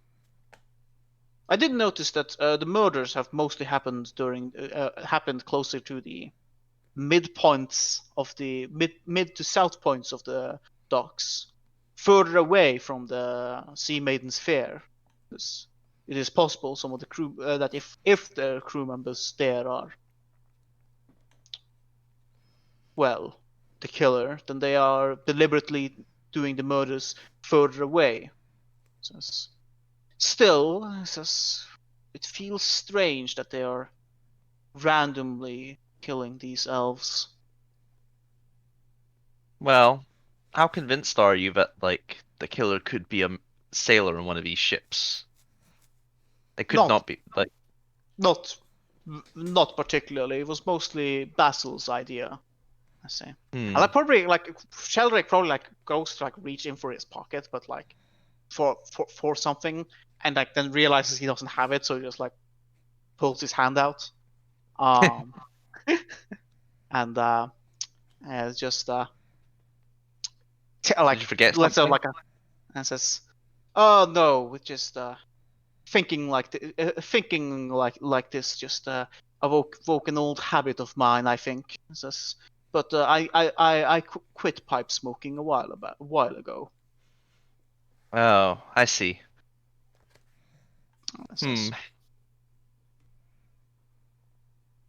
Well, have you got any other ideas other than the ships?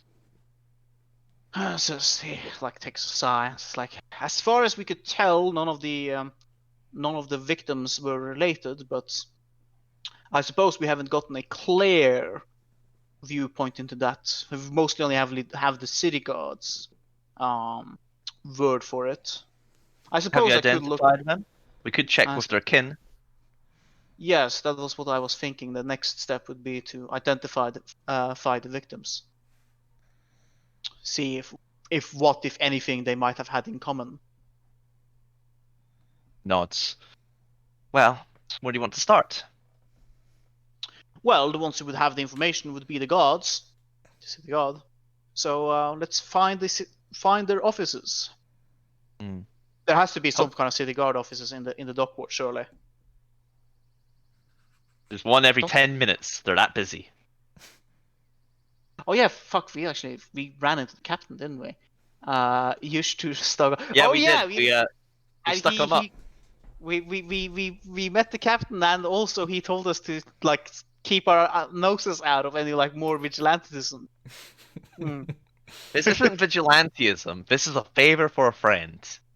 It's a favor for a friend, but it's also like so like This is a free Sheldrake. country, isn't it? A man can look into a murder if he wants. I'm not sure. I'm not sure. Sheldrake thinks. I'm sorry. Do we live in like an authoritarian dystopia like the red mages do down south? I don't think so. They're more east, but Okay, fine. Sorry. We just have to make it a civil rights issue. It works for everyone. For. Oh God. so, I'm not so certain, but yeah, like let's go to the guard, city guard. Hopefully the captain won't be there. He won't recognize us. The captain's actually been tailing us the whole time. He's the killer. Aha! I knew he was a corrupt, and he was against when the NPC was against us. Yes. All right. How- Let's go to the nearest guard station. Hope that Yalister isn't there. All right, so you like head over to the nearest guard station. You don't usually have to travel very far to find one in the city. Yeah, and you arrive. You can see it's a rather like simple affair, right? It's basically just a sort of like tower on a corner street with like a small yard that has some like training dummies and like targeting dummies basically like set up in the yard. You can see there's like what appear to be like a couple of like off duty guards like kind of like training like a couple like sparring with each other. And there's sort of you can see that the front door basically of the guard station is currently like open. And you can see basically like the emblem of the city watch over top of it on like a sign. Oh, I see. I see. Well, in that case, I will, step inside. Yeah, so stepping inside, you can see that there is what appears to be just like a small kind of like front desk almost, and you can see basically there's kind of like this like a almost like a barred like window, almost kind of like over a counter, and you can see there's like what appears to be like a plain clothes like member of the guard or something of the like on the other side who like kind of like as you're coming in, and he just sort of says, "How can I help you? You looking to report a crime or?" Um, I shake my head and just like, no, actually, I'm looking into investigating crime. Say, and Oh man, we're going in strong, aren't we? We're looking to commit one. Shank, shank, shank. just like say like, I'm looking for the information of the on the elven murders that have been happening in this district. Just a just a concerned friend of mine asked if I could perhaps look into these killings, and so so I said I would do what I could. Say, I was wondering if perhaps I could ask the city guard about what they knew about these murders. So he sort of like kind of like frowns a little bit, and he says, "I understand I understand perhaps where you are coming from, citizen. However," he says, "unfortunately, I cannot share details of an ongoing investigation with a mere civilian." I nod. I says, well, Shank, show him your license. I say then I say then what is like could you perhaps could you share who the names of the victims perhaps? Um, and he just sort of, again, kind of like shakes his head and just sort of says, "For the privacy and safety of the victims' families, close kin, unfortunately, we cannot divulge that information to you."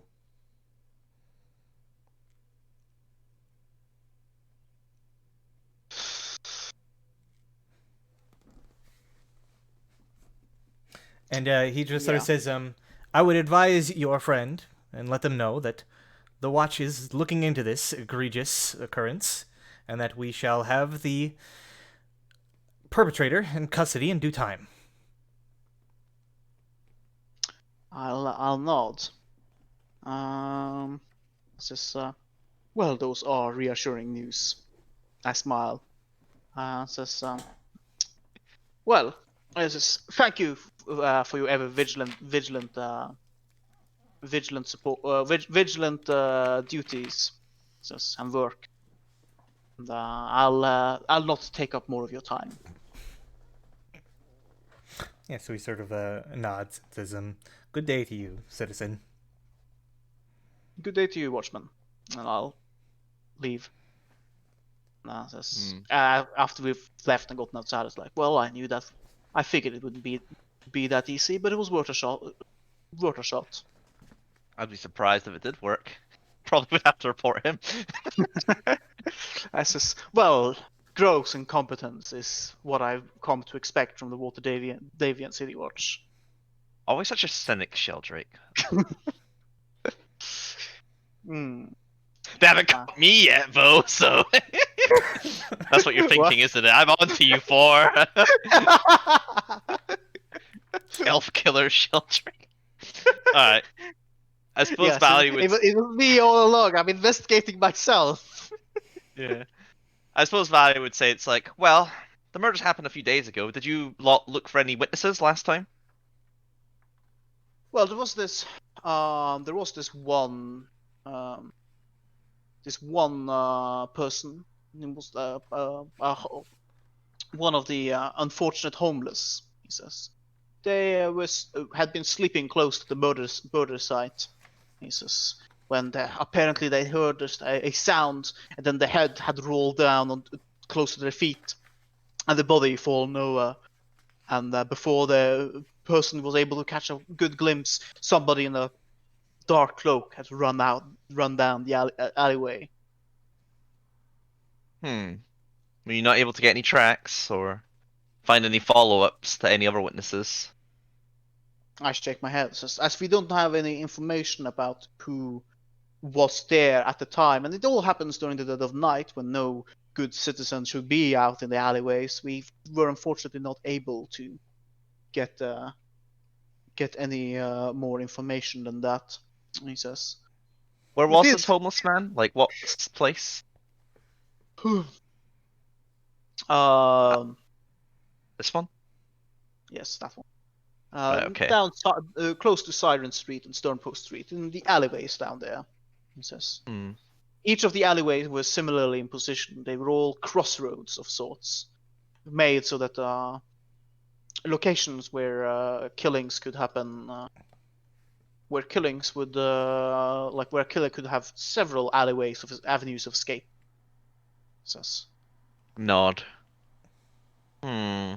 My next thought was to, as I said, stake out any possible suspects. We already did one night of patrolling, as it were. He says, though it is grunt work, it is often the most effective way of finding out information. Short of sort of going to other informational facilities, such as the city guard. He says, How often are the killings? well, it's been over the past 2 weeks. There's been 3 of them. And he says, so once every 5 days or so, When was the last one? a few days ago. Hmm. We are due for another one. I sort of like think for a minute. I do have the sky self as well, you know. So I'll sort of Yes. how do I phrase this? I mean, I suppose maybe we could use our magic to make one of us look like an elf, walk around the areas where the murder might take place, and see if we can entrap the bugger. Yes, I like Celery is like yes, that, and like sort of like thinks, stops as he like realizes what being said. It's like, and looks down at you. I was like, and yes, it's like, you don't have the ability to do that to others. Shake my head.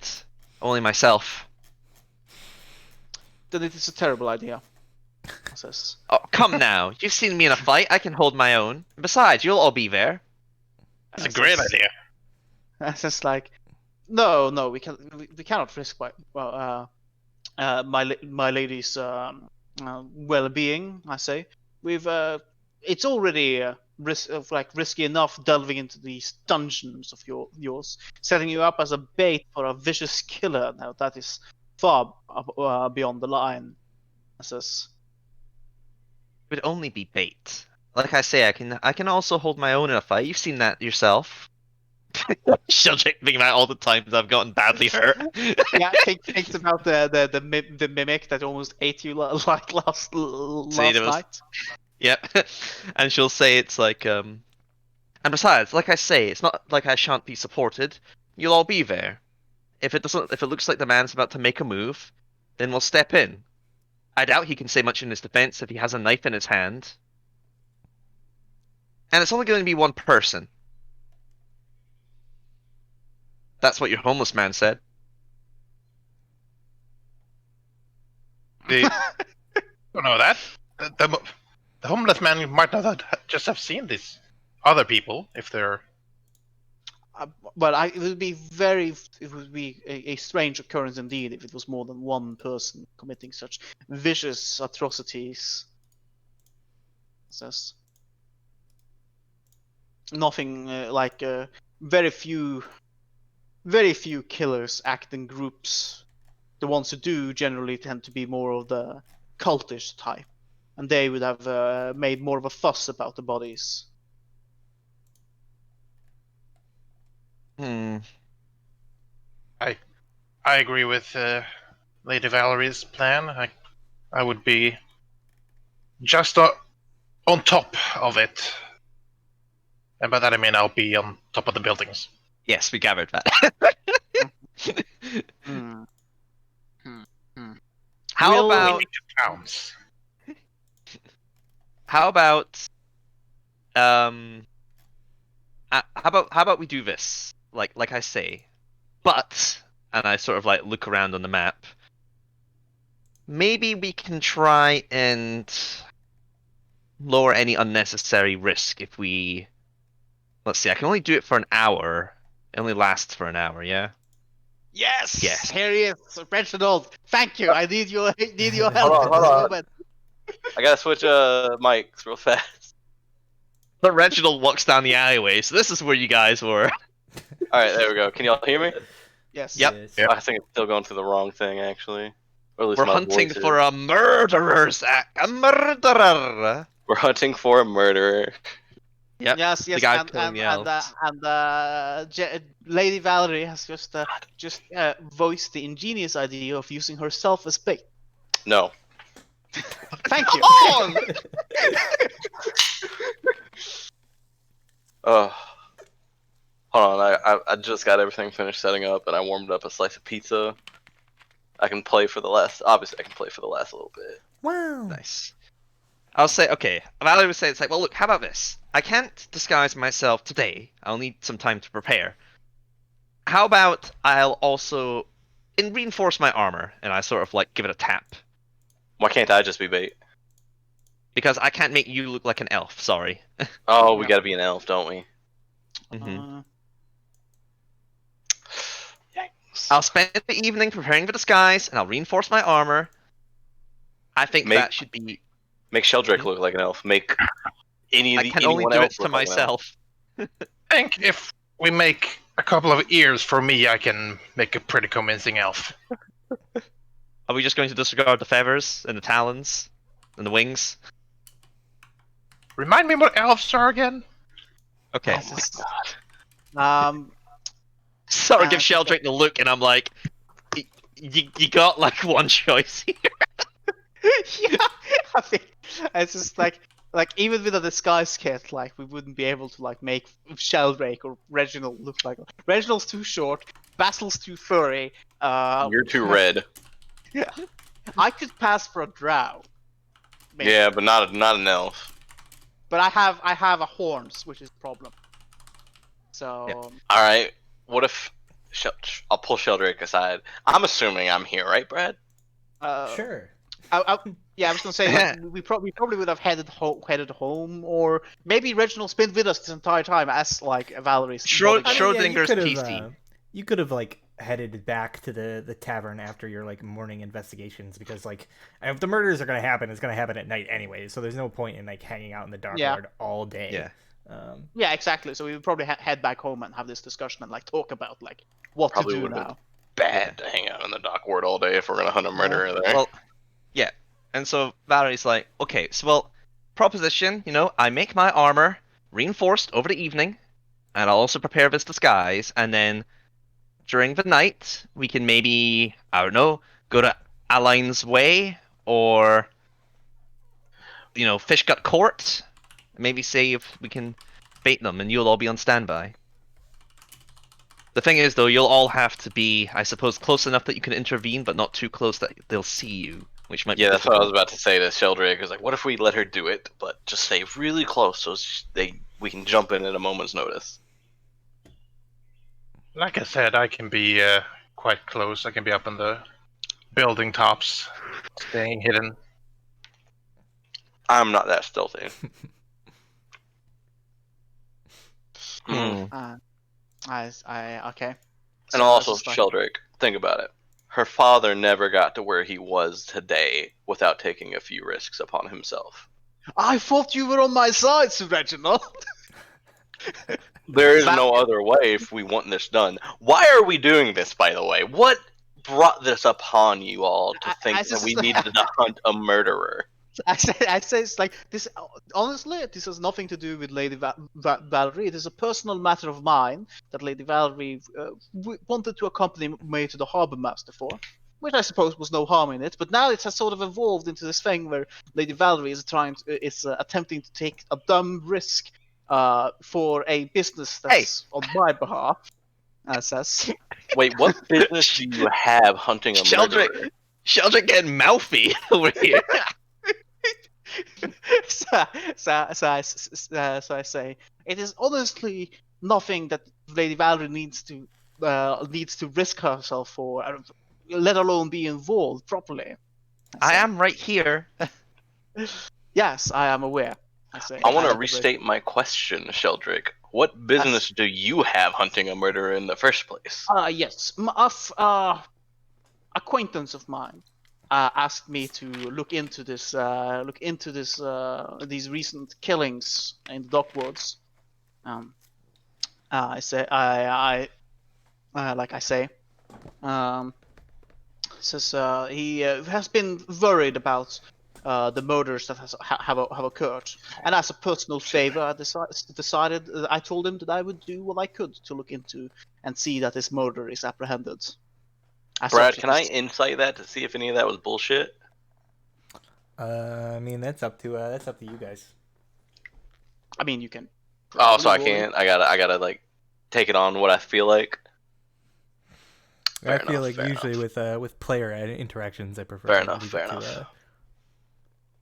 I mean, but if if you Four's want okay with it, if you you could do if the he's post okay with roll. it, if you want to roll for it, yeah. Otherwise, like Yeah, like I like earlier when we did something, I've asked them to roll insight against my deception if they wanted Sure. to. So Sheldrick is doing this to divert attention away from him being an elf murderer. That's the ongoing theory on the twist right now, Zach. Wait, what? No, it's not. We're obviously joking. 18. So Deception. Deception. If it is a deception, he might be telling the truth. I think I'll just be rolling this one instead. 10. Yeah. I mean, it's like because he is looking at this like as a foreign acquaintance. Like everything he's been saying has been the truth. That he's been like I don't think anything I said in the previous sentence is a lie. Was your acquaintance related to any of these victims? Is that why? None of you have asked, but are you asking now in character? Yes, in character. No, but my acquaintance is a citizen of the Dockworld who also happens to be an half elf. Oh. Okay. Why? No. What? No, nothing. Why is he a half elf? That's it. Well, I'm not sure which one of his parents. Might be both of them. Says, well, at some point he had an ancestor that was human and an ancestor who was an elf, and they had Coagulated. children. Hmm?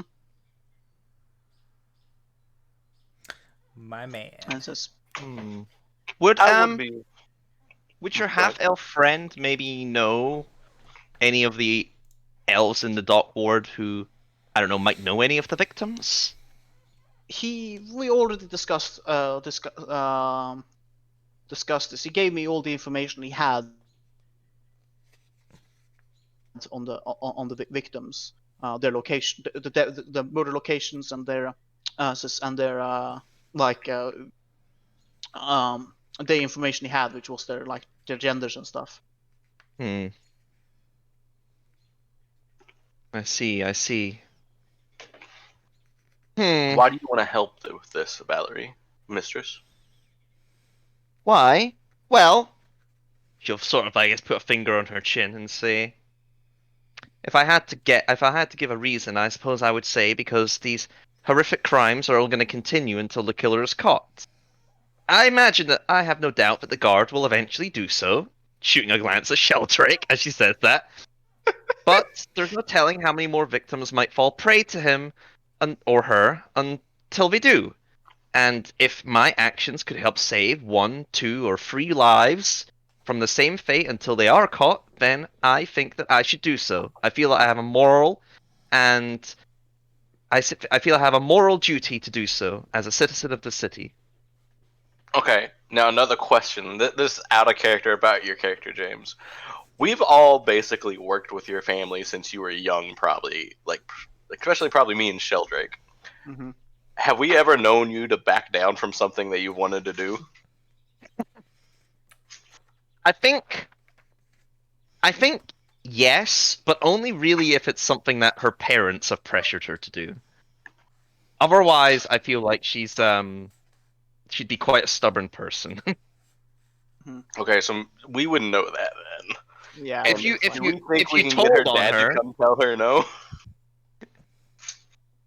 Or what do you think your father would think of this, mistress? I'm sure that he would maybe think that it would be unwise. However, I feel that he also, in my situation, if he felt that he could do something, would do something about it.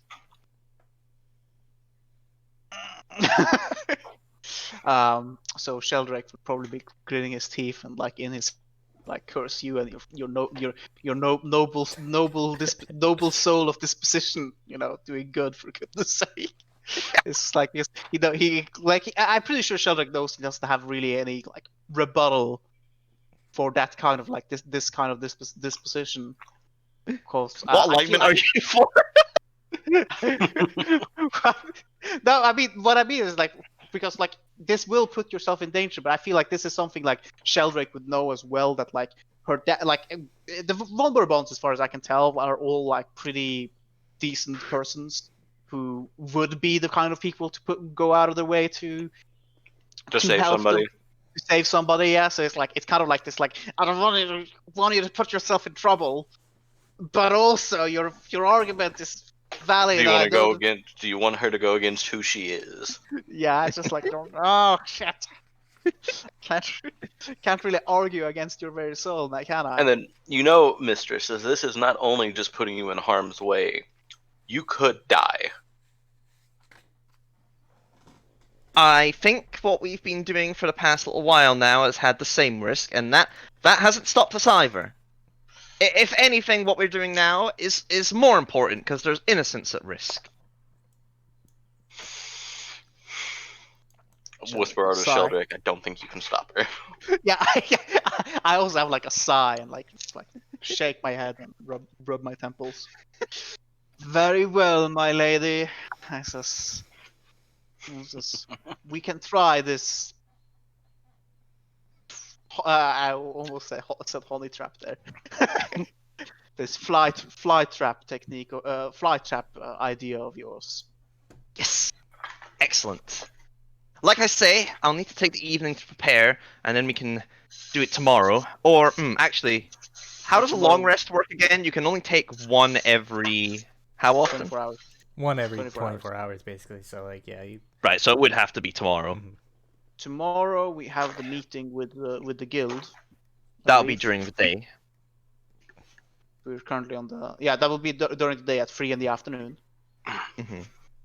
What if the murderer strikes tonight? Well, in that case, I believe we can always have we can always take a trip down the dockwoods and have another excursion, Rickon, and do another round of patrols. Perhaps we are lucky. At the very least, nobody can blame us for not having done our very utmost to protect the peace in this city. I suppose technically thinking about it, if we were to patrol during the night, I could take my long rest during the day. Because I doubt the meeting would interrupt a long rest, would it? It's just a long rest, you can't do anything extraneous. Isn't that the whole thing? Yeah, I think so. Would like having that meeting with the person interrupt a long rest, Brad? Or is it low effort enough that I could get away with it? It's very stressful. It depends how intense the meeting is. Yeah, like, it what if you have to depends, haggle? I mean, you could probably like. It's still a bit weird. For me personally, I think the long rest has to include.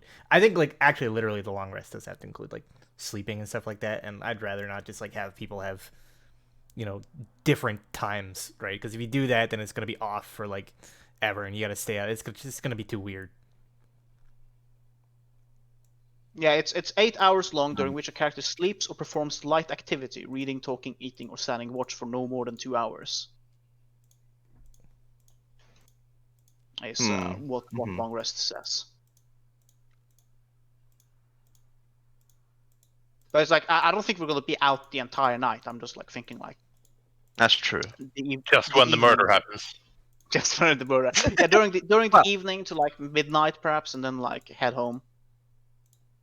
That could work, yes. We can also look to see if there's any places that might be likely to be the next spot. And use that in our follow-up. Baiting, I suppose.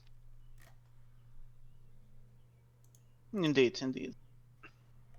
Sounds like we have a plan for the night.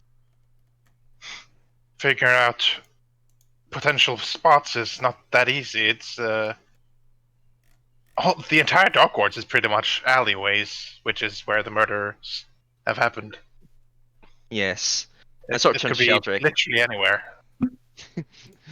I sort of turned to Sheldrake and it's like, yes, exactly. We might not, like, the murderer might not even attempt to attack me, Sheldrake. Your worry could all be for naught.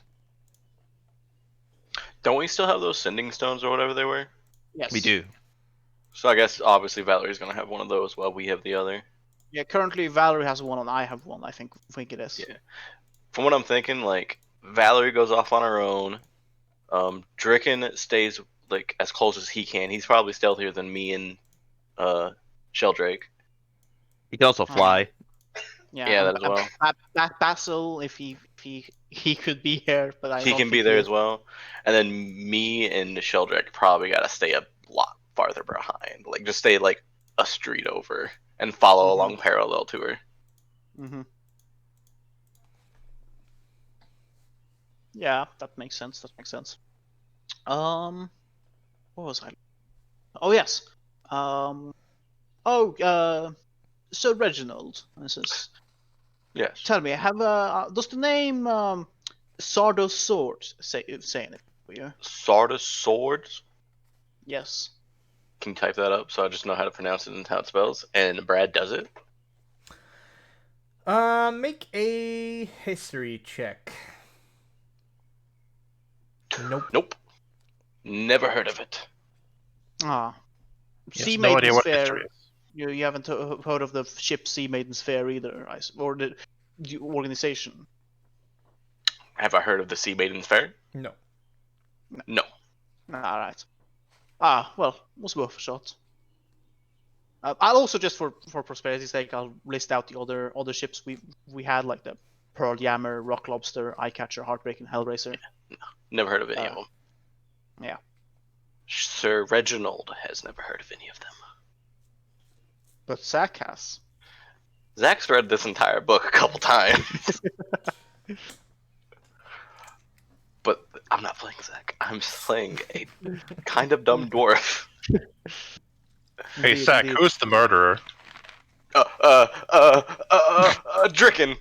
Oh, Fuck! shit. I knew it. Roll initiative. The whole time.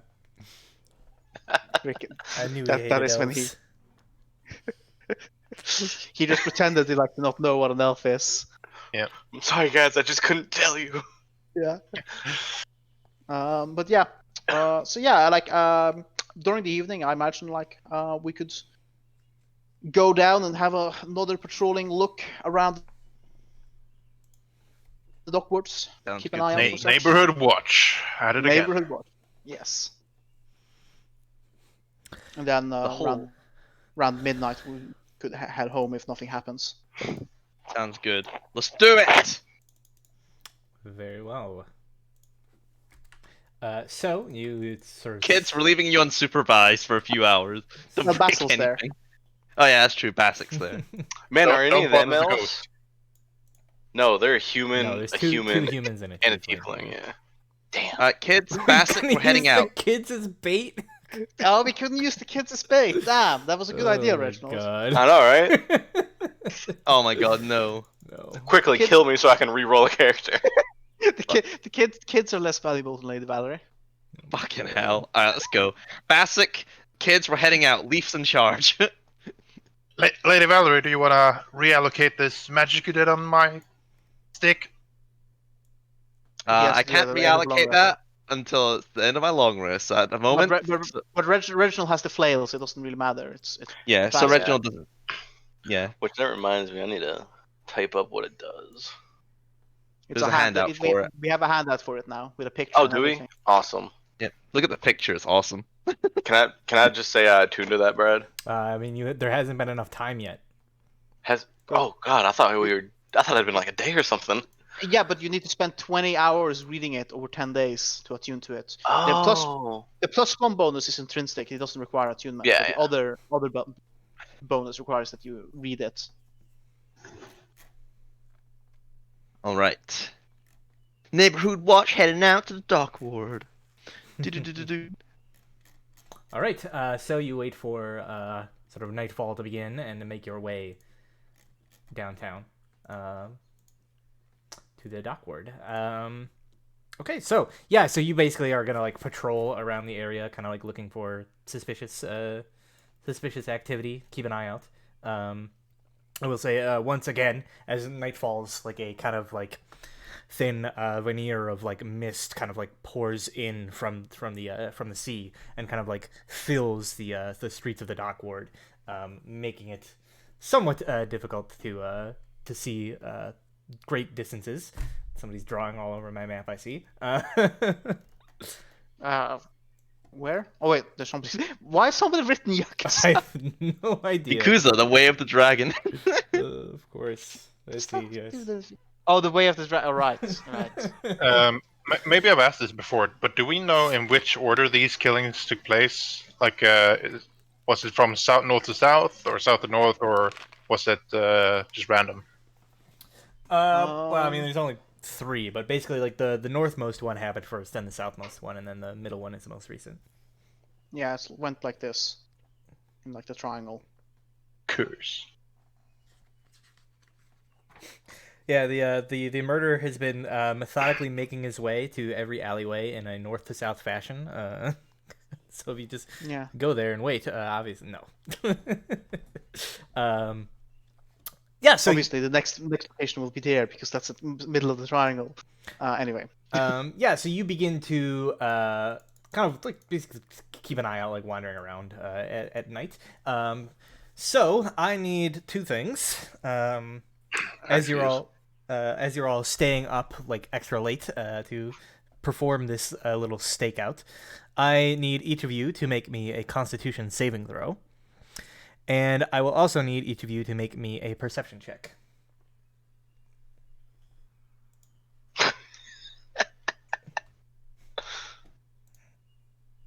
Oh. Okay, Perception thank check. God. Thank God, Sheldrick. Hey, yeah, don't count me out the race yet. Game. There we go. The game has counted you out of the race. Get out And then here. and the Constitution saving throw. Yeah. What's the con save for again? Exhaustion, probably. Yeah, 100% is exhaustion. Oh wow. Oh wow, drinking. Wow. Drink and roll a d20 and see if you kill yourself. You can exactly do it. Nope. Ooh, it's close. All right. So, He just had a heart attack and dies. so those of you that rolled beneath a 10 on the Constitution saving throw gain 1 level of exhaustion. So that would be Sir Reginald and Dricken, it looks like. And What do you mean? No, not Sir Reginald. Oh, the Sheldrick, Reginald. Sorry, Sheldrick. Yes. Sheldrick and Dricken. The other 2 of you are fine. Right, and then we got a 20 and a 19. Okay. So Sir Reginald and Dricken, you don't I fall asleep. Yeah, you don't really see like much of anything, especially in like the dense mist or whatever. But as it's kind of like creeping up towards like that point of the night where you were going to just head home, basically, like getting pretty late at this point in time, the both of you suddenly hear very faintly, maybe like a couple of streets over, what sounds like terrible, like off-key singing almost.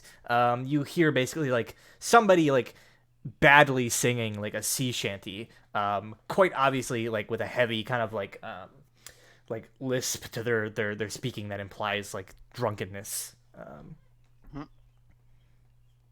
All right. Well, if I hear that, I'll make my way over because we probably haven't seen a lot of people on the streets. Yeah, it's been like pretty dead. So let's make our way over towards the sound. And, Like, what is it? What do you hear, Sheldrick? somebody drunkenly singing, I say. Let's make our way over, but quietly so. Yes. Keep our distance. What is 1 point of exhaustion do again? You have disadvantage on ability disadvantage checks. on ability checks. So every single skill check essentially. Cool. Jokes on them. I already have that from the curse. Oh yeah, you do. Double it up. When are you gonna do your community service, Zach? I'm not going to. Not going to. He already swore that he's Never going to do he's it. keeping that curse until this character either dead or the campaign's over. Exactly. Oh boy. All right. Either that or when we defeat Troll Skull Alley. I'm sorry, when we defeat Blue Alley, because that will be a service. Yeah, That counts as a community service. when we bash down the The secret gambling room where people are watching. Alternatively, when I get at level 5, I can cast remove curse for you. The elite of the city where they come to gamble in the life. Dad? All right. So You watch me die, you fucker. the following is what happens as you make your way towards the sound of the singing. You kind of like rush over as quickly as you can. And you can hear it getting louder as you're like getting closer. Obviously, this person is sort of like stumbling and kind of like staggering around the street, so it's relatively easy to catch up with them. And as you round the corner, you see the sight of this singing.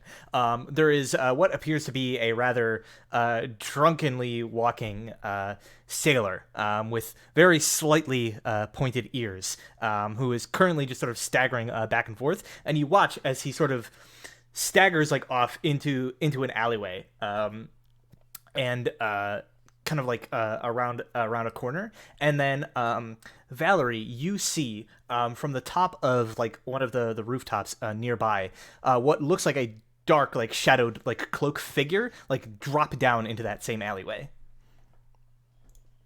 I'll like quickly grab the guys and say, "Someone just dropped into the alleyway. We have to go." What? Are you sure? Because I Running. can't see it. Already running. Oh, if she's running, I'm following. Yeah, I'm Because running I as know well. she can run faster than me. Can Yeah, I go I'll, up on the rooftops and like fly along the rooftops next to them, like along their pace? I mean, there's not really much like rooftop, but you could like fly over the rooftops towards where they're going. It's basically just like around a corner. Yeah. I just want a vantage point, pretty much. Sure. I was about I will to say, say, like, this is where our superhero arc begins. the way the buildings are like packed together and like kind of like overhanging, like you actually flying from above, you won't really have a good view down into the area because of the dockwards are so like tightly packed and like the buildings like shadow over the alleyways. But you totally can, yeah. Yeah. So as you round the corner, what you see basically is this drunken half elf like stumbling into the alleyway. He goes past like a bend, and you can see this is like a point where like multiple alleyways meet. And you see basically like coming out from the side towards the shadows, this like dark again sort of like dark leather armor wearing kind of like hooded figure drawing what appears to be like this wicked looking like short sword sneaking up behind him. You guys aren't really being stealthy, you're just like running, so he probably like notices you as the same time that you like notice him.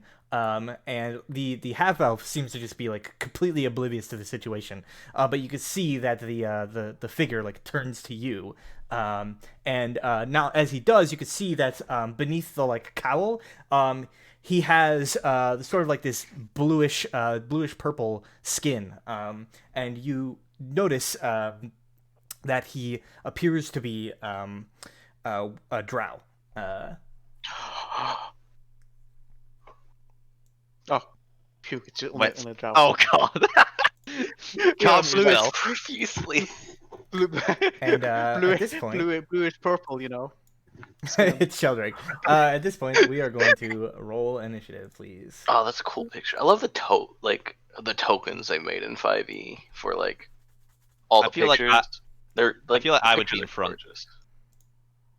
Yeah, Um, she did say she ran first. And you notice, yeah, arrange yourselves how you would be like approaching, and Dricken, you could be like flying over the buildings or whatever. So you notice as you're like approaching him, and you like he sees you, he reaches like underneath his like cloak and pulls out this rather strange looking sort of like contraption, like a metal tube with like a wooden handle that he's holding in his hand.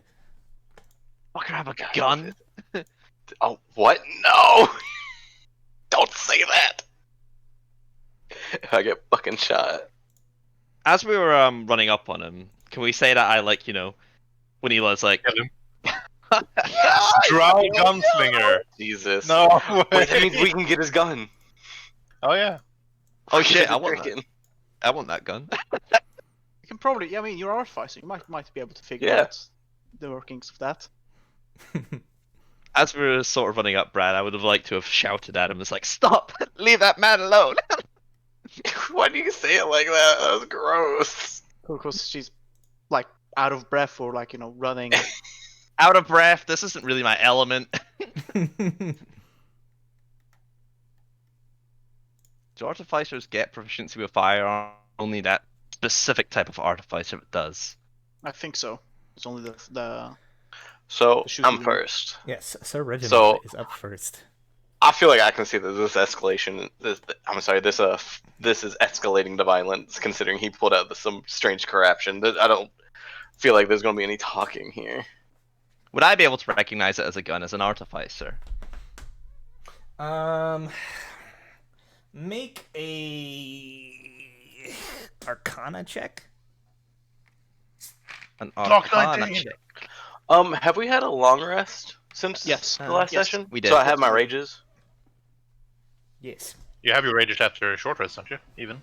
No, I have my rages after a long rest. Oh. Yeah. I'm going It's- to rage though. I find it super sucky that barbarians only get their rages on a long rest. Oh, it's horrible. Yeah.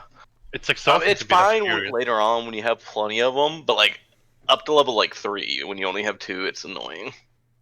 Pathfinder second edition. With Yeah, with a 19, you're not entirely sure what this contraption is.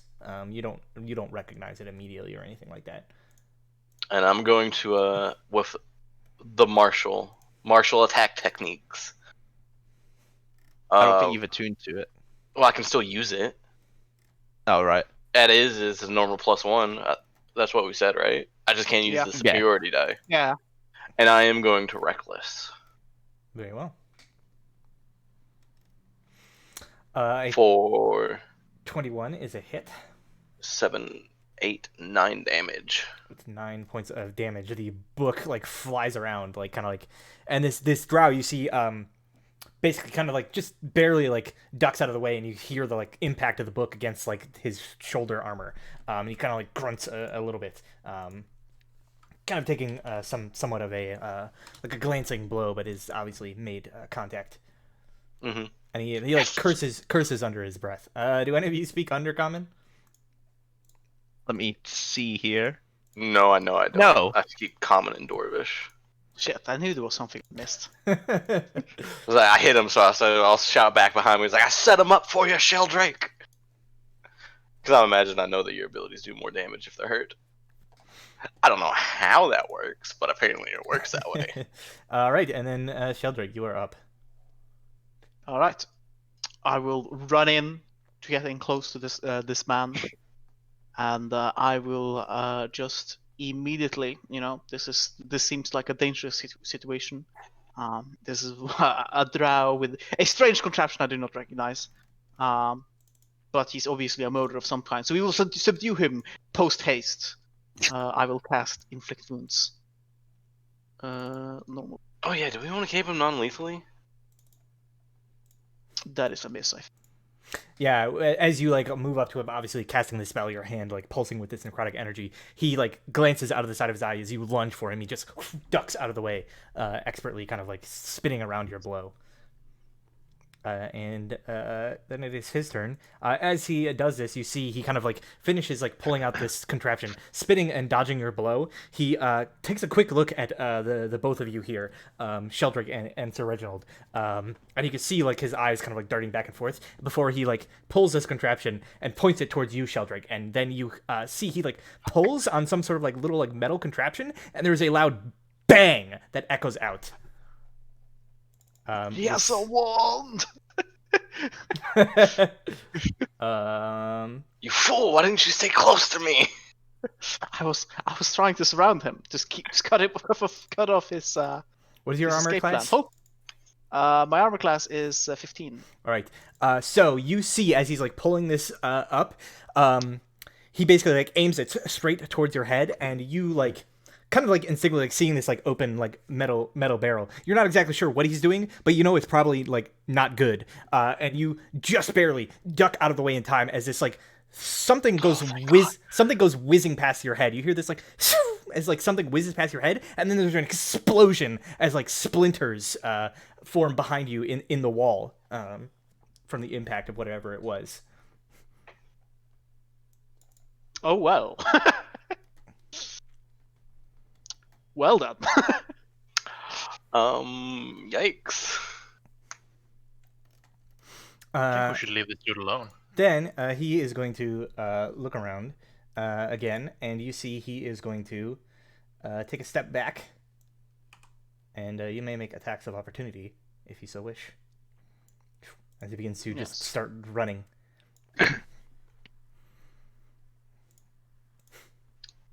10, I can't reckless it. Nope. Yeah, reckless is for the entire round, ain't it? No, it's just that turn. That turn.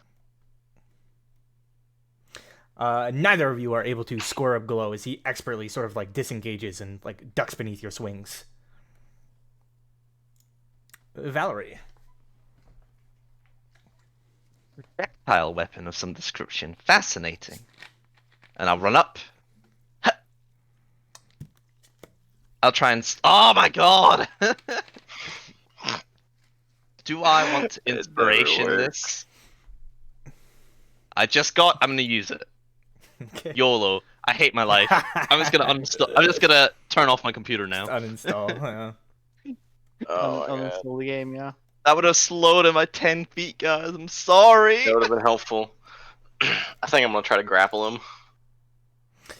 All right, Dricken, you're up next. You hear this. You can't quite see what's going on from your current position, but you hear this loud bang from beneath you, and the sounds of like combat going off in the alleys down below. All right. Well, I have a flight speed of 50, so I can just fly straight over him and land on the opposite side. And I'll try and hit him with my quarterstaff. And this is with the +1. I haven't made any alteration. Oh wow. That'll definitely hit. So that's 10 damage for +1 from Alexei's thing. Hit him more. Yep, I shall. And then... yeah, I'll do a flurry of blows. So that's 2 extra bonus attacks.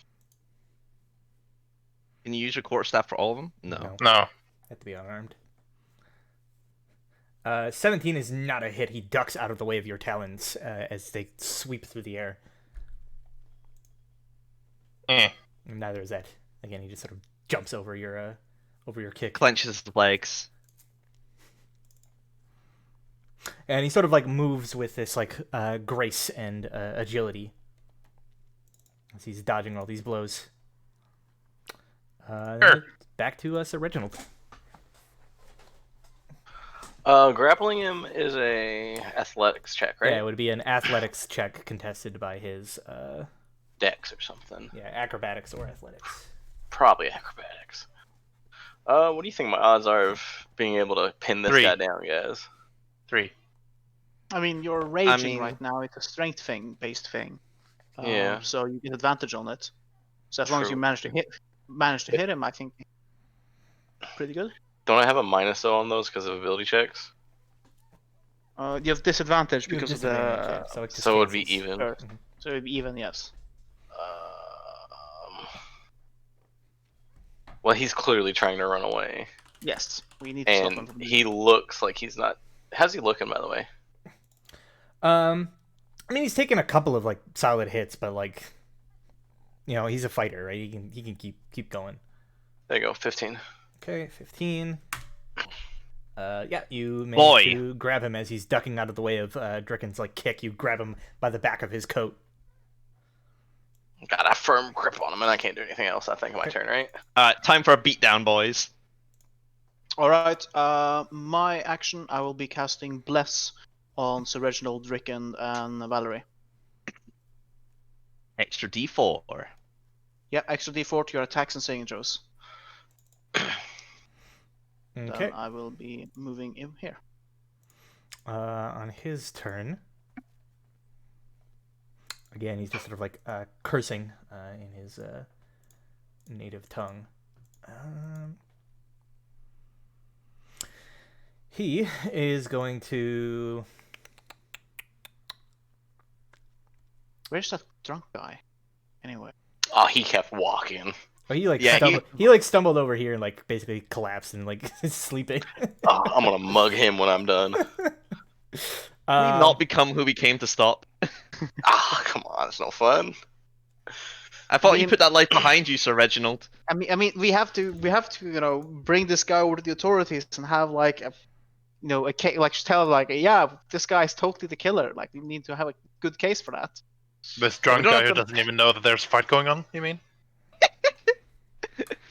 Wake up! We need you to be a witness. For what, man? We almost murdered. But yeah. What's he what was doing, the target? Brad? You see his eyes Darkness! begin to Oh, glow, oh. and the area that you're currently in, you just like lose sight of like everything. Well, Reginald's still holding on to him, I hope. I mean, yeah, I didn't let him go. And he seems to be like struggling against your grasp, but doesn't make any attempts to escape it just yet. Valerie, you are shrouded in darkness and cannot see anything. Dark. Let's see. I don't think there's anything here that I can do about it. Give me a second here. I just need to read what the spell does. What is it to break out of a grapple again? What do they have to do? Athletics or acrobatics versus his athletics or acrobatics. Is it against my me rolling again, Yeah, you or would is it roll against? again. Yes. Okay. You roll again.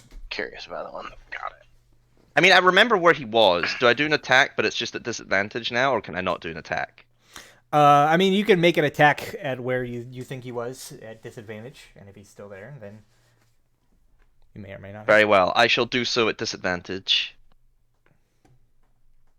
13. That's a miss. That will be a miss. Alright. Oh man, maybe I should have actually just given you the help action. Oh fuck. Never mind. Next. Dricken. Alright, well, I'm still right next to him, and I can hear him and Sir Reginald struggling, so I'll just attack where I last attacked him. I'm guessing that's still disadvantage. Mm-hmm. Do 8 miss and bonus attack. Does 8 hit this time? No. You hit Ah. me. Shit. You hit Sir Reginald, yeah. I got him. All right, Sir Reginald. Can I drag him, or is that something else I can't do? You can still You're able to- move, but you've basically kind of like lost your bearings of like what is what. So it'll basically be like in a random direction. I think you can push him prone, can't you? You can also try. Yeah, you can that, try and push him prone, which would be another athletics check versus his athletics or acrobatics. We gotta push him prone, hold him there until the spell duration runs out. I don't know how long it lasts. Neither do I. Until he is pushed prone. All right, Mhm. I guess I will try to push him prone. Okay, I can't hit him, can I? well, you could try. It'll just be at disadvantage. Try. Whereas if it was prone, we could get it at normal. So I suppose you could reckless it to get it in normal anyway. Do you really? Can I reckless athletics? An athletics Mm. check? No, I mean you already Oh, he have means advantage attack. from raging, Yeah. But you get disadvantage. but you have from, disadvantage from your curse. curse. Yeah, So yeah. so it's a flat roll. So I'll just try to push him prone then. Okay. Oh yeah, by the way, remember that you guys have a D4 to your attack rolls. All right, he push him down to the ground. And you're like kind of like standing over him now. I imagine I have a hand behind his back, his arm pinned behind his back, holding him down, and I'll shout out like, "I have him pinned right here! Get him!" Sheldrake. All right. Do I know? Can I make my way over towards the sound, or do I have to make like a perception check, or what is this? Yeah, make a perception check to see if you can kind of like narrow down where the sound is coming from. And Oh wait, that would be with disadvantage because I'm exhausted. Hang on. 10. 10, you can't quite make out exactly. You can get the general like area direction, but you can't make out like exactly where this struggle is taking place. Everyone's Alright. yelling around you. I'll walk up here. I think that is where, I think that's a step away from. If I remember correctly, I think he's like right up here. Oh. Well, I hope he is. Otherwise, Dricken's not gonna have a good time. I'll can Reach out and see if you can feel any feathers. can I reach down and see if I can feel like? Well, I probably hold a Todd or something like. I mean, you can when searching for a creature you cannot see, you can make an investigation check to check like a square, basically. But that's an action. Yeah, yes, as an action, then I'll investigate this square that is like the one that's above me now. I believe that's where it should be, and that would be at disadvantage. All right. Let me just temporarily.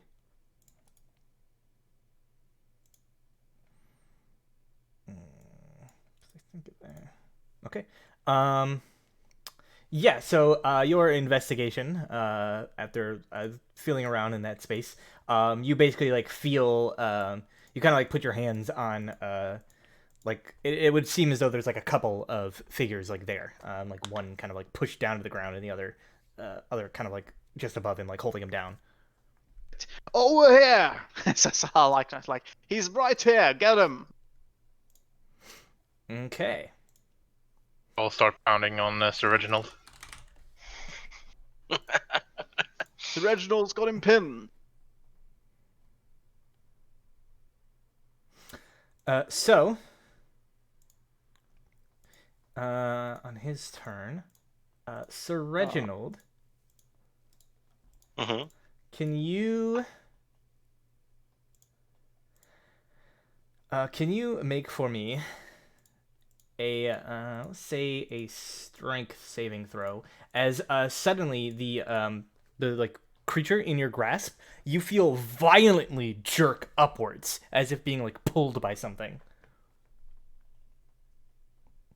Can I use my advantage on it? Inspiration. Sure, you can re-roll that with inspiration. Yes. Okay. So you are able to maintain a hold. As you are suddenly lifted up into the air with this creature. So let me. Time to ride the drow. He is lifted up and out of the darkness. Is the darkness remaining? It is. Does the darkness prevent like attacks of opportunity, or? Yeah, because he can't see. Also, he's not moving. So, okay. So Sir Reginald, you are now like dangling from like his leg, like grabbing onto his coat as you are like suspended above the dome. Technically. Just in a weird way. Yeah, but you're just like dangling in the air now. Like you clearly are suspended by some sort of like magical Is he still effect. prone as well, I guess? No, because now he's in the air, so he can't be prone anymore. Okay. That is his turn. Valerie. So, is there just a dark sphere above us all now? No, it's still like you're still in it. Like you still can't see anything. Right. Okay. What the fuck? I sort of like, I guess, I guess I'll try and move out of the darkness. So, do I have to do a perception check since I've like lost my bearings? Yeah, make a perception check. You've been in here for a bit. I guess I move 30 feet in whatever direction Brad chooses. Yeah, roll a d8. Ah, right, D8, of course. That's direction. Come on, something. Maybe. 1, 2, 3, 4. You begin running, and then after a few wall! feet, slam into a wall. Beautiful. So I guess like Sheldrick and like Mike, Drickin, sorry. You guys just hear Valerie be like, "All right, I'm gonna try and get out the circle." Ah! Loud thud. Why? He's right there. I just confirmed where he was. Drinking. Is there any indication of where they went? Sounds of them like struggling, or can I hear them above me? Make a perception check.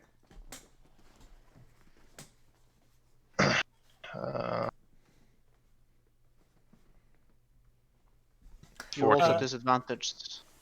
Yeah, so 14. Yeah, you probably like hear like sounds like above you, like Sir Reginald's kind of like grunting and like trying to like hold on as he's being like lifted into the air. Do I also need to roll like a random thingy, or can I fly straight no, up? I mean like up is up, right? Like you have the pull of gravity to like assist you as far as that's concerned. So like you know which way is I'll up. just fly up then until I reach something. Sure. I mean, you fly up about like 20 feet and you exit from like the darkness, and you can see now. Valerie bumped in the wall down here. You can see now like Sir Reginald's like dangling from this drow suspended above the darkness. Right? How does aerial combat work? I mean, it works just like regular combat. All right, I'll just fly up and hover next to the drow and punch him. Sure thing. 20. Okay. 20 hits. Nice. Yeah, just bonus action attack. 21. All right. And I'll shout to the... They're up in the air! Above the cloud! Sir I'll Reginald. I'll reiterate, we're above the darkness!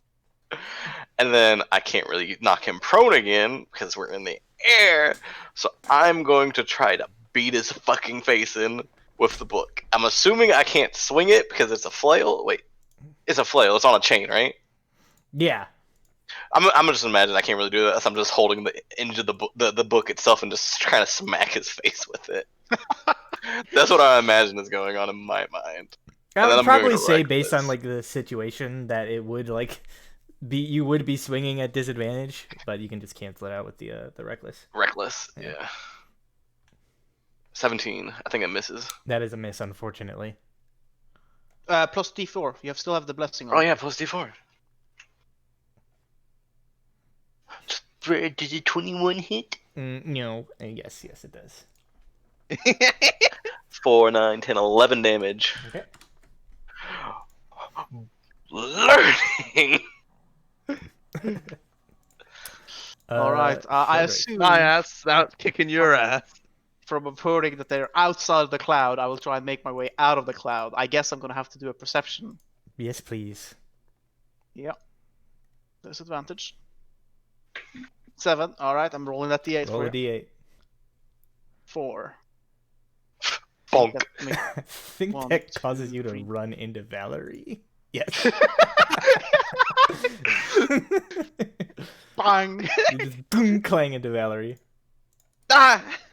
And it says, my apologies, my lady, and I'll walk past her. Sure, I think basically at the end of your movement, you'll basically end up like just outside. That was my entire turn, or Yeah, I'll say it basically like took your turn to get out because of the failed perception check. No, Sheldrake, I said.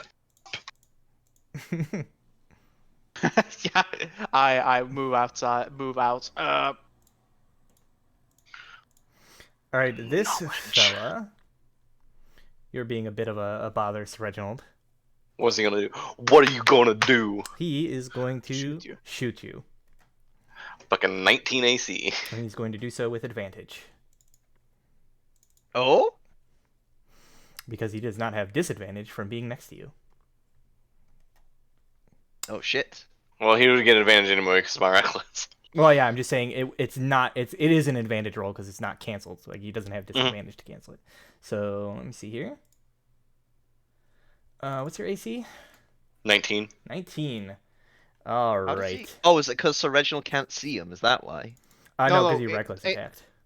It's because he reckless attacks, so he gets advantage. But like this guy, for whatever reason, doesn't get a disadvantage, right? Because he got that in melee. gunslinger feat that we don't know Probably. about. Probably. Okay. How much damage? No, he does. He unfortunately is, or fortunately for you, is unable to quite get a bead on you. So it goes like whizzing past your head once more into the darkness down below. Your magic stick ain't doing much, you little rat! But he does. He's trying not to shoot his own leg. He does levitate a further 20 feet upwards under the power of whatever like magic seems to be propelling him. Please don't fall to your death. Still doesn't count as a move. No, he is not being moved under his own like movement. He's being moved by some sort of magical effect. Bye, guys. I'm about to ascend. But isn't it if you're willingly moved? I know it's only if his movement spends his movement that you get an opportunity attack, and he's not spending his movement. Cheater. All right, Valerie. Valerie. Yep. Well, like, you know, Sheldrick just bumped into me and then ran in like this direction, so I feel like I should just be able to run after him, right? Wait up! Oh, here you are. Oh shit! Look at that! What is that? Yeah, you see like Reginald like dangling from the leg of this this figure as they're like floating above beating him with Still a grappling. Still grappling him. Can I see him, or is he still in the dark sphere? He's not in No, it. He's they're above it. above. He's about like 20 feet above it now. They're 40 feet in the air. So yeah, if I fall, I'm trying- dead. Hang on, Sir Reginald! Is falling bludgeoning damage? Will I have it? Falling is falling damage. Okay, Falling is that's true- what it's falling is gravity true. damage. It's true damage, basically. It's true damage. If anything, it's force damage. Hey It's the Brad, force could of I gravity. fall damage and then use absorb elements? No. Lame. I miss anyway. Yep, that is a Wait, hang on. Nah, I miss, D4 is Brad. not- I miss. D4 is not gonna help you on an 8. You never know. All right, Dricken. I like the chutzpah of this kid. Alright, I'll just... So they're 40 feet up in the air now? Yeah, in total. So they went up 20 more feet. Alright. I will continue chasing. Fucking hit him, kid! Spain! Beat the crap out of him. And I'll beat the crap out of him. Is this the time in Nope. the world where people still really hate Drow? I mean, Or is that always the time? Wait. always the time. 12. No. Fuck! Alright, say. Fuck! You said it wasn't gonna work on Why him. did I roll 2 nat 20s? This is why I turned off my advantage and made it into a Hey. query instead. Roll your roll. I should probably do that too. Yeah. Do you have any key points to spend? Flurry of blows or anything? I have 1, but Only one. Shouldn't you have 2 at this level? yeah, I spent 1 on Oh. when I reached him the first time. Ah, okay. So I have another one, but I'm gonna So fuck it, I'll use it. So I'll get 1 more attack. Yeah, if you want to spend it, you get one Yep. more. Fuck it, I'll just spend it. 24. That'll hit. 5 damage. 5 damage. Okay. Sir Reginald. Can't really do anything other than beat him with the book some more. So, reckless, and I'm gonna fucking book him in the face. Go for it. 19. 19. Turn it! Think it. Don't you bluff a page? 19 How many is paper a, cuts does he have? is a hit. 6. So many paper cuts. It's gonna really sting later. Paper cuts and like chain fucking bludgeons. How far up are they again? 40 feet in total. Alright, I'll cast command, and I will order him to approach. Okay. Oh my god. What if he just stops levitating and just fucking It's a DC 14. Because you can't go sideways with levitates. So He you would drop- have and to. then he drops Sir Reginald. We drop both of us. Thus, there will be a good, he will take good falling damage then. Please, I don't want to have to go back home again with like a dead Sir Reginald. He has. Damn! I'm gonna Put come him to back as service that again. fucking drow Asimar ranger that I always wanted to play. What's your DC? 14. Okay. He does not seem to succumb to the influence of your spell. Oh, thank God. I'll fucking yell down at Sheldrick. I don't really have time for that right now. All right. He Well, ascends. I don't have anything else I can do much of, so. He Don't you have fucking told it did? he first things Silence. first, Sir Reginald. He turns to you and he says, I would suggest you get off here.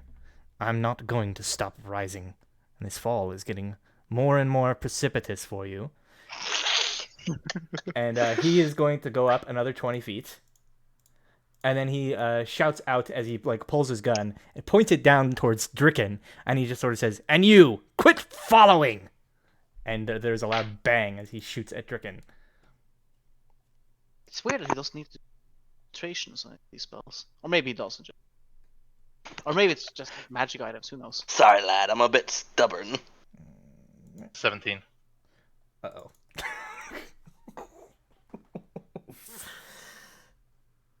Has he been doing really bad with this gun? Yeah, until now. Oh, to God, did he crit? Yeah. Oh, God. Brad sounds scared. Oh god, I need to. Bye, You Dricken. need a calculator? Yeah. Alright, what should my next character be, guys? Now, Drow there's, Asimar Ranger. There's a 4d6 fall damage incoming as well, so... oh yeah, if you go Dricken- down. Yeah. Oh, It could man. be all ones. It could be all ones. It it was not all ones. Dricken, you take 11 piercing damage Not bad, that's easy. and 21 poison damage. Oh, well, I'm 32. I'm dead. Dead. I have As 13 the, hit points. Bullet like tears through your shoulder, and then you just plummet into the darkness. You all hear like a thud as he slams into the ground down below. And another 8 from fall damage. Could this have happened before we levitated Wait, up? 11 plus 21. It's 32. Oh, okay. Brad, could this have happened before we levitated up? No, he specifically levitated up first, but you can let go of your grapple at any point. Like you can just relinquish the grapple. So Well, like, that's what I wanted to. If we hadn't gone up, I could have blocked the Interject. damage with my reaction, but But I'm one extra square away from you. Yeah, I'm actually in that- Oh, were you? Yeah. I'm not in your adjacent yeah, he's square. not next to you. Because well, I was thinking I the don't same think as- I'm letting go now, lad. Brad, could I see that was a pretty fatal shot? I mean, it like basically like it was instantaneous, but you saw it like tore through like his shoulder, basically like around where like the heart would be, or like major arteries. God. Was it like lead poison or? It's poison. Poison. Poison. It's a gun Maybe joke. Maybe it's coated Dead people in, can't tell jokes. Shut up. Oh, sorry. I'm definitely not letting go now. Fuck you. Oh no! Valerie. Not unless I get an order. Are they? Is he within 60 feet? Just barely. Toll the Dead. This is the range of. Ooh. Holy shit! I hit with it. Oh yeah, a 21 is a hit. 8 cold I damage. reduced the speed by 10, That would matter. but if I he don't think was- it does anything because he he's was being not using his using movement. speed. Reginald. Before I do anything, I'm going to shout out, Sheldrake, what do we do? I feel like if you'd fall now, you might be fucked. I mean, if Yeah, I'm like 60 feet up in the air. I'll just apprehend the murderer. We cannot let him escape.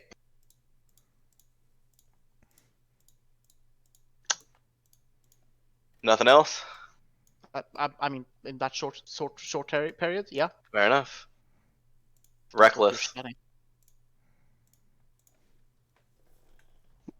23. For 10. Okay. Like, let's just go back down. We can have a nice chat. Sheldrake. As I'm just fucking smashing his face in. Zach, you're having a great time right now, aren't you? Point up. I was just like, I didn't really wanna do this, but well, it's the only thing I have left to do, basically.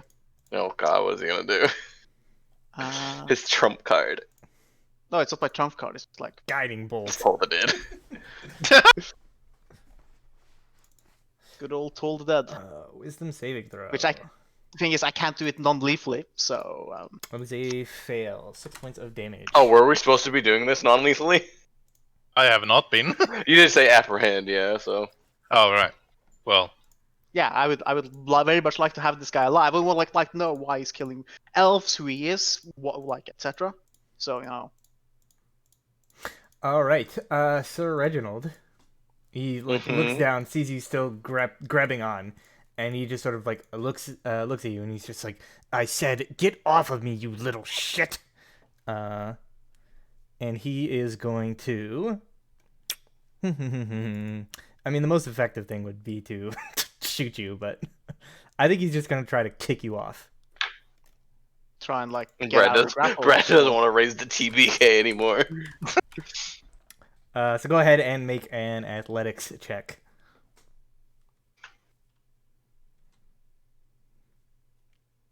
$19. Ah, I you kinda are wanna play you this are a porn. sticky bastard. I'm stubborn. He kicks you in the face a few times. I bite his boot. All right, yeah. So he says, fair enough. If I'm going down, I'm taking this one with me. And he rises another 20 feet to now 80 feet in total. Guys, goodbye. Valerie. Your memory will not be forgotten. Valiant sacrifice will not be forgotten, Sir Reginald. I don't think I can do anything. He's 80 feet away. You can do it with a disadvantage, maybe. It's a spell. Spells have a set range. Oh, yeah. Unless we have a ranged weapon, we can't. My gut just kind of sinks as I see this, and I turn to Sheldrake, and I'm like, Sheldrake, I don't think he's gonna be able to. He's Sort not of even trails half off. HP yet. How does he look, Brad? Oh, wait. He's looking pretty bruised from all the book smacks. Yeah, there's nothing I can do, Zach. I'm sorry. He's If out we of range both of go everything. down, we're both taking. He's probably dying from the falling damage, and I'll be lucky not to die from the falling. Hang on. Are any of these buildings have outside stairs that I can maybe run up to get within 60 feet, Unfortunately, or not. ladders or anything? Fuck. Luck roll. That's not a thing in this, unfortunately. I guess I'll just hold an action. If he comes down within range, I'll attack him. Sure. That's all I can think to do. Sir Reginald. Beat him up! Beat him up! Fucking reckless. Bonk. Ah. Unfortunately. Not even the D4, I guess. No, not even a D4 on that one. Sheldrake. You don't have inspiration to reroll or anything. No. No, I used it before. Fuck. Just to to hold on to him going up.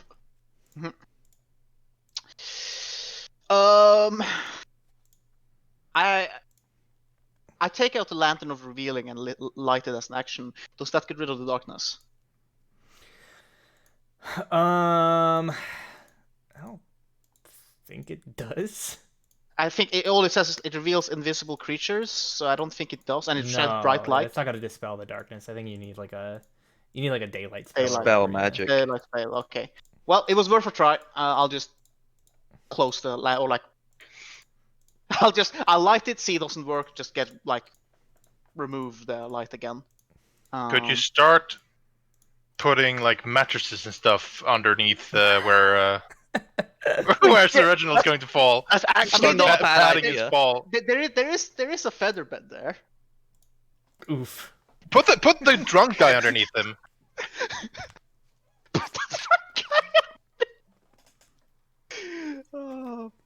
No, I don't have. I can cast a minor illusion, so it looks like there's a bed there.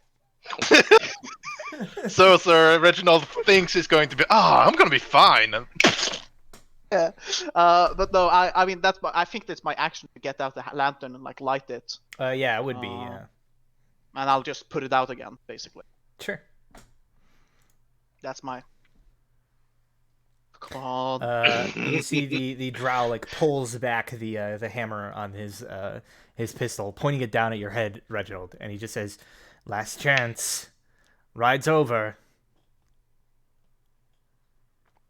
You still holding on? How?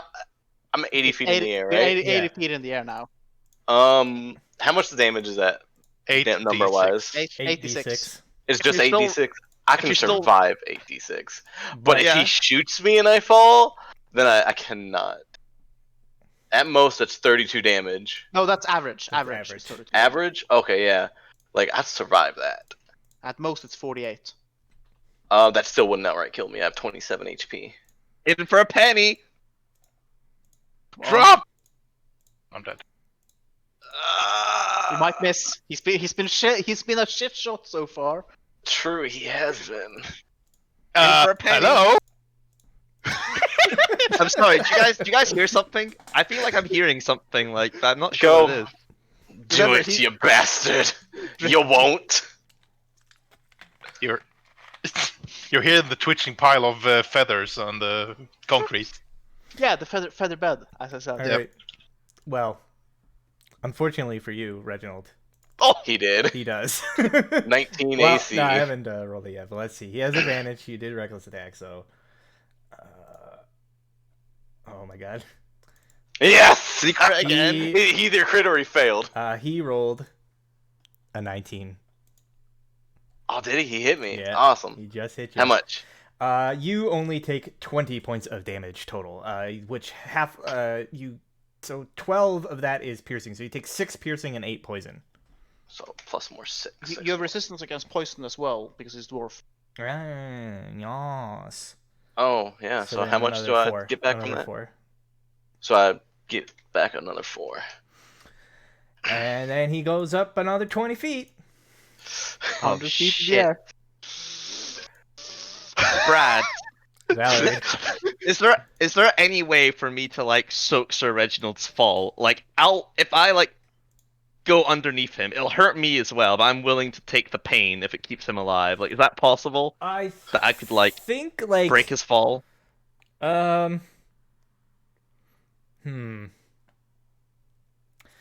Yeah, I think like basically like, if you collide, you would probably take like half the brunt of the force basically if he collides with you first. But then you're both getting slammed into the ground basically still. I don't know if it would actually reduce the damage at all. Maybe Okay. like with like an athletics check to try to like push up against him as he like hits you. To, And like, then try what to if reduce both it. of them do it? Like they do the little hand thing where they hold their hands together to try to catch me. Like, I mean, if- I yeah, feel if me like and Sheldrick both did it? that would just break their arms. Well, I mean, Okay. I've got my magical armor, which I can use to boost my athletics check. Brad's let me do that before. So, Is there anything around here that I could use to try and break the falls? Is there a hay bale? Or can we Assassin's Creed this, Brad? What do you Trash look can, a like? trash can full of trash. We're in the middle of the You're city. in There the wouldn't be middle a of the hail bale city. here. There's no hay bales. There's like Alright, A okay. trash can I'll- full of trash. Like, Valerie will sort of just, like, gulp as she looks up, like, scared for Sir Reginald, and turns to Kelly. It's like, I need to try and break his fall. And I, like, my armor starts glowing a little bit, and it's like, wish me luck. But, And I'll well, run into the darkness. I look at him as like, so I've been looking like probably, but Sheldrick's been looking up and just like waiting, and then like here's Valerie's sisters like, oh, and like eyes go wide. I'm like, Lady Valerie, wait, and like she's like running in. Yep. Right, Reginald. How are you going to see where to stand to catch him? Reckless. I mean, if She's Brad gonna- wants me to make me do a check, I can. You still have the D10, D4. I mean D4. 17, Brad. Nope. No. Damn it. Salt! Salt! Sheldrake. He still hasn't. Um. This guy wouldn't happen to be undead. What do you think? Yeah, I know. That was. He's 100 feet up in the air at this point. We gotta be attracting attention. Can I? Gunshots should be attracting attention. Mm-hmm. Probably. It's true, but it is a dock word. Does anybody actually want to come and investigate? True, yeah. Can I Shit. climb up to any of the buildings here? Is like there anything I could use to climb up? I already asked, and he said no. Not without Ah. like actually like free climbing the buildings, which would be quite difficult. Oh yeah, Sheldrick is definitely not built for that. I'll just look up and look up at like at this scene before up ahead, overhead.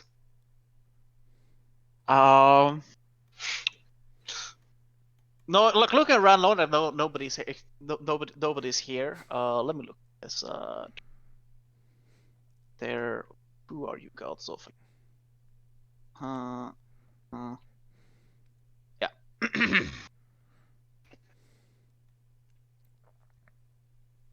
Well, they should be.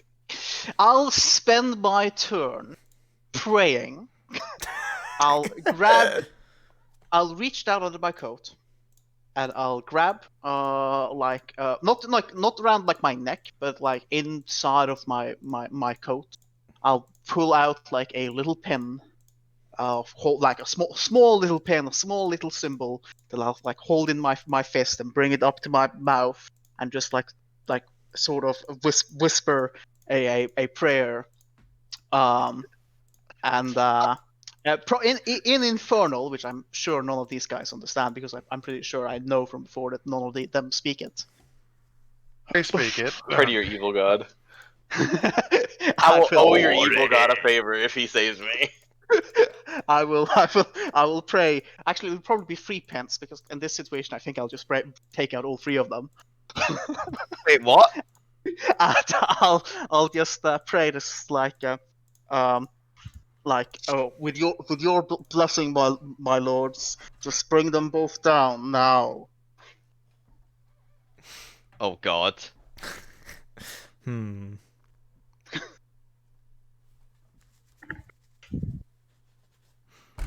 I mean, you don't actually have I know, the class I- feature that this would be.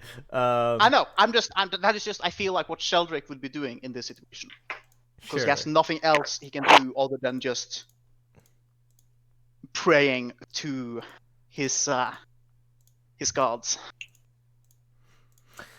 All right, yeah. So you spend the turn doing that. Rules Yes. cool.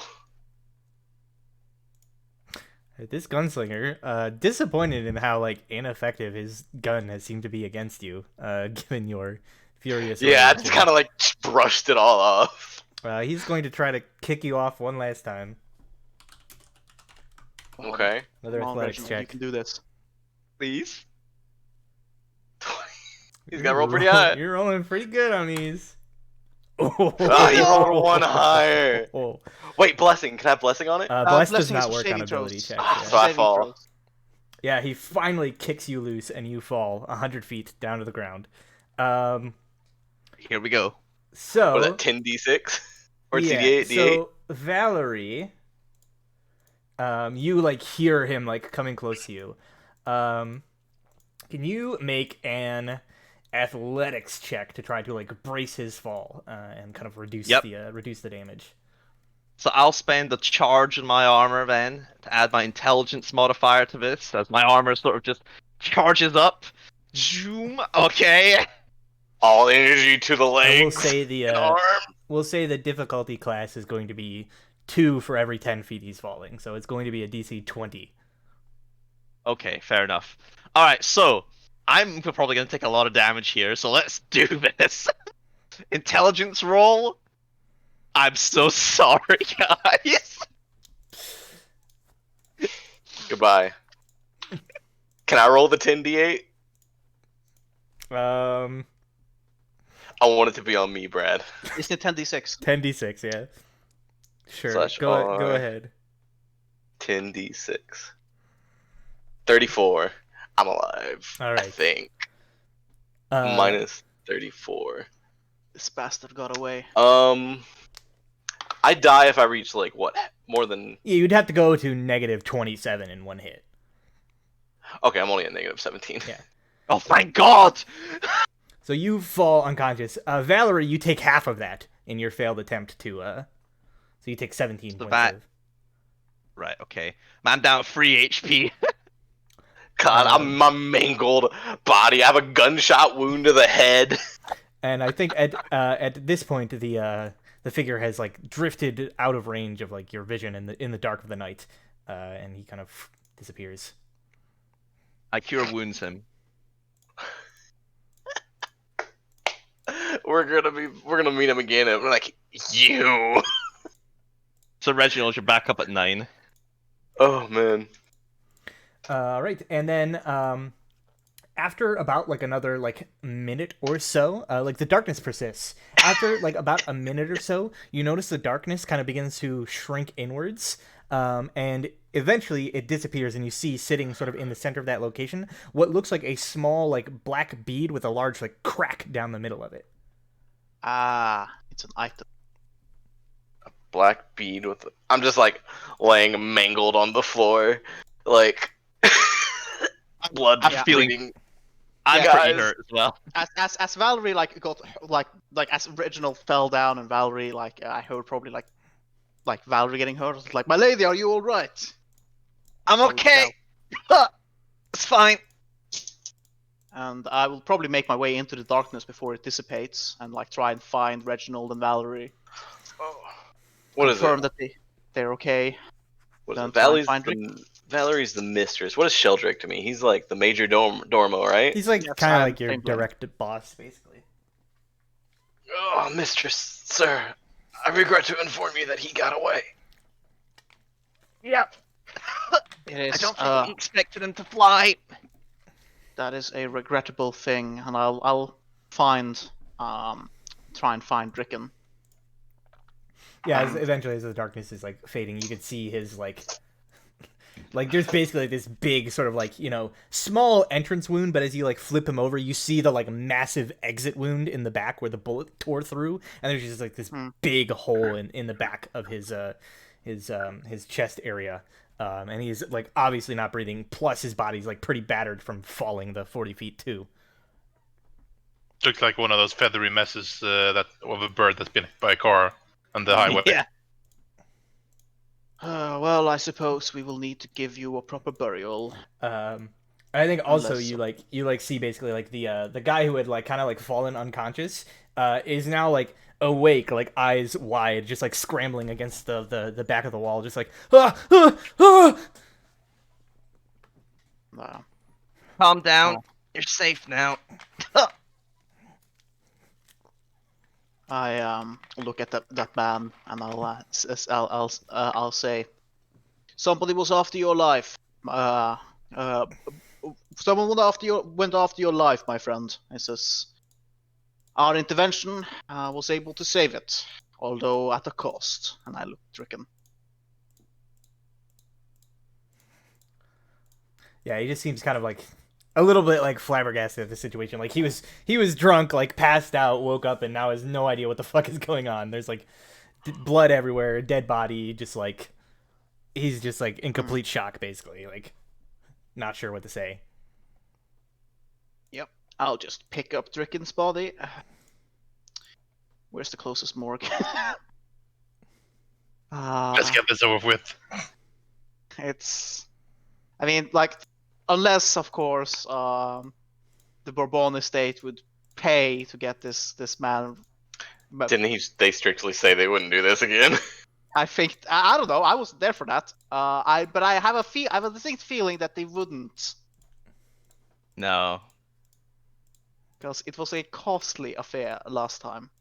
Well, I think it was also the fact that Sheldrake means a lot to the family. I don't think Drickin does, sadly. No offense to Drickin. Yeah. I mean, apparently yeah. he was a slave, so Yeah. He was, From the he sound was, of it, he was just straight a slave. he was Basic's, like, Oh, Friend. Basic's gonna be so upset. I know. If only we had somebody with ranged capabilities more than 60 feet this time round. Yeah. It seems someone's always missing when we need them. Yeah, it's always whenever the person is missing, it's always the person we need. Alright. Are we gonna call it here? yeah. So as the scene like unwinds, the mysterious drow disappearing into the dark of the night sky, and you all gather around your fallen companion, the drunken sailor, just still kind of like in a shocked stupor. We will end things for this week, and then we will be back next week to see where things go. I have a meeting in 2 days to get manpower. I'm still waiting to hear back from my smuggler friends as well. So, thank you for playing. Sorry, Mike. And yeah, we'll pick things up again next week. I guess who would like to do the recap? So Thor did it before, James did it before, Zach. I have only ever done it once. Yeah, why don't you do it, Zach? Yeah, I basically haven't been doing it because I never spent my thing since that first time. Mm-hmm. Yeah. The only thing you missed before the session was that we went to the harbor. Like, we woke up and we went to the harbor master to like cross-reference incoming ships with the time of the murders, and then we went and like checked out the ships that we had on our list. Okay. So after going to the harbor, this shit went down. Yeah, after we had checked out all the ships and we went back, that's when you arrived, and we were discussing the plan of having Valerie like disguise herself as an elf. Got it.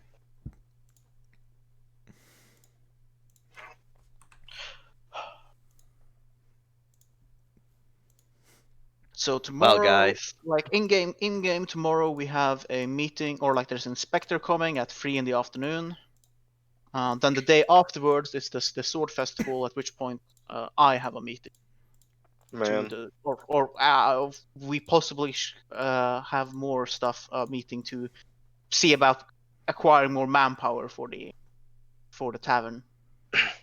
Brad, do I get the feeling that I'm on that Drow's shit list now? Did I get the feeling that he really didn't like me at the end of that? I think you're all on a shit list, and I'm not saying like if you would have just let him go earlier that none of this would have happened, but